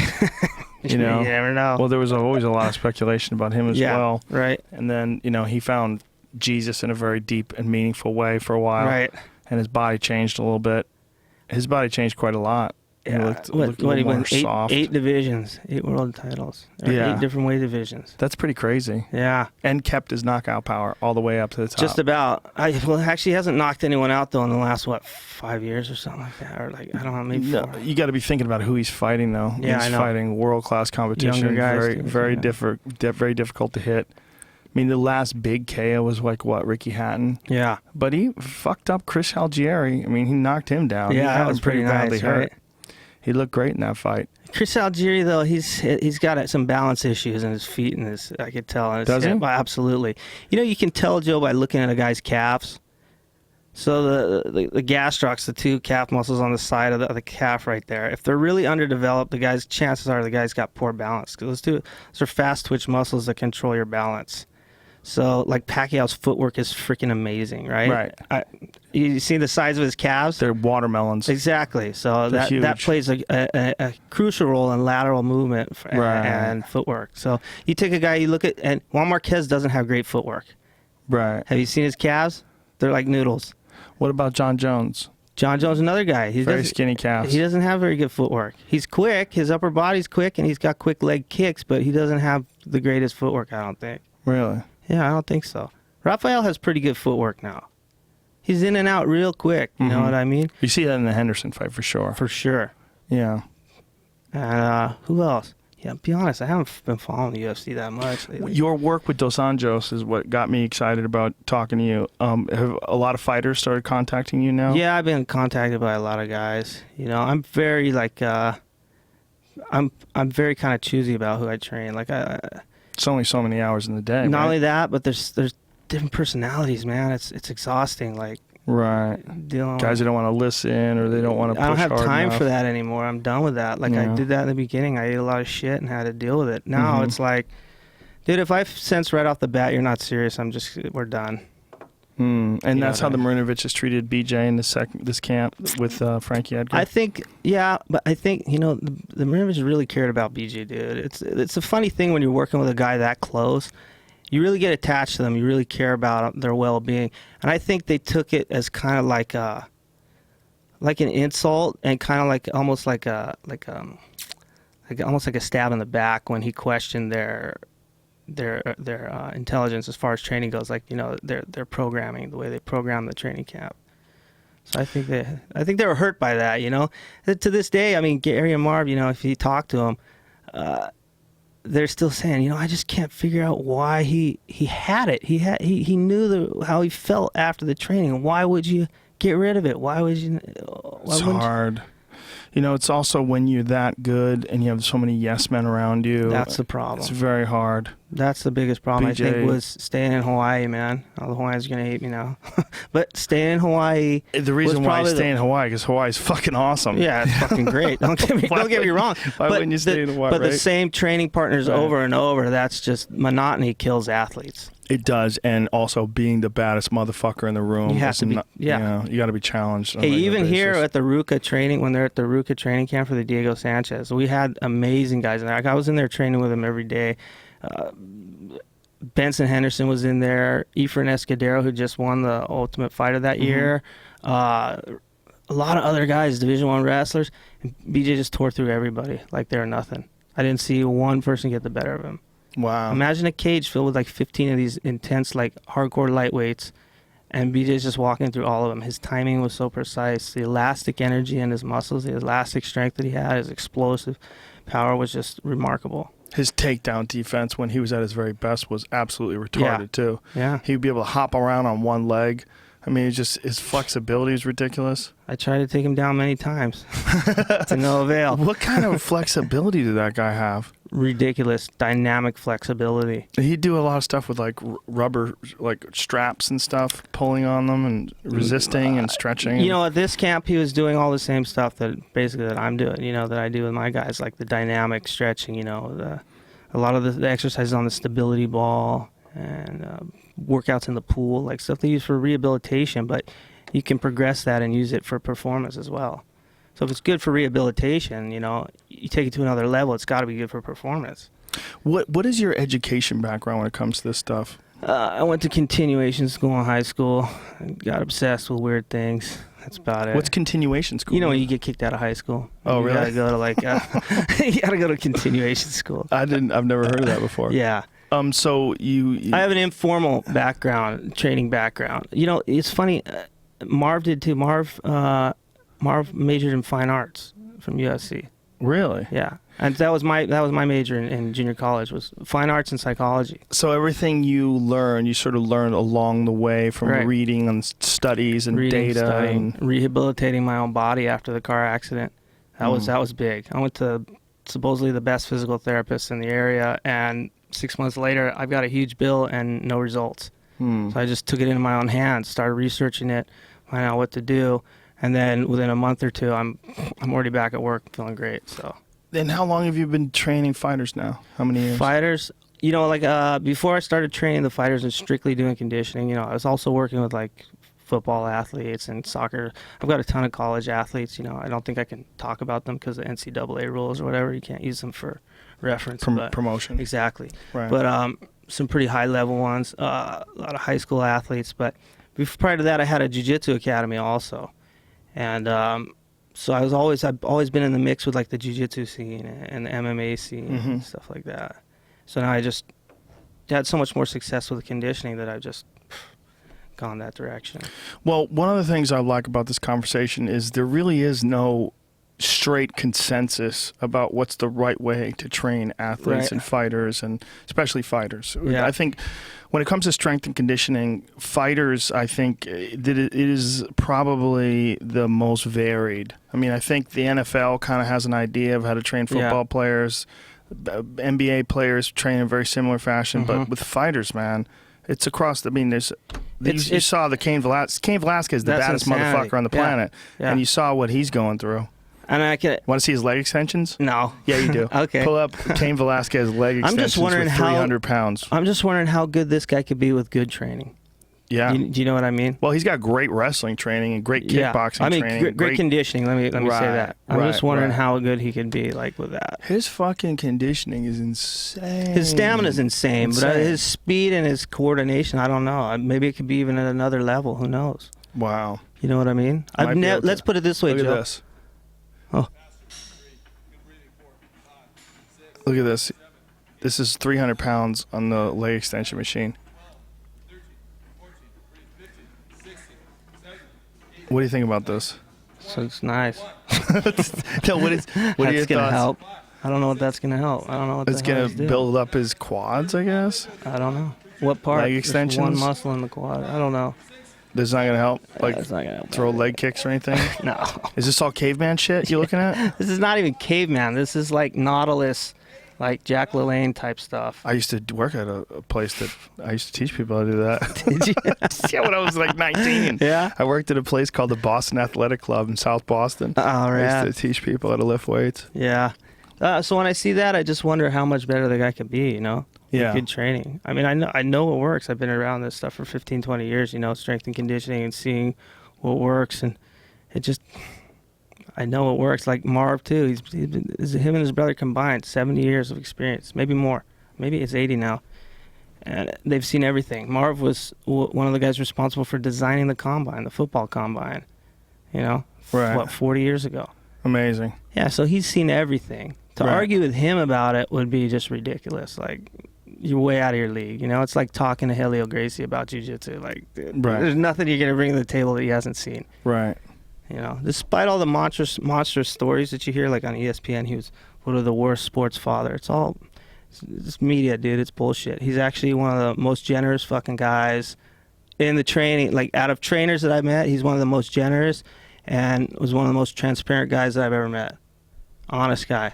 That's awesome. Well, I think all about the product. The problem with the ESPN documentary was that his son went off the rails, and when the son goes off the rails, everybody looks for someone to blame.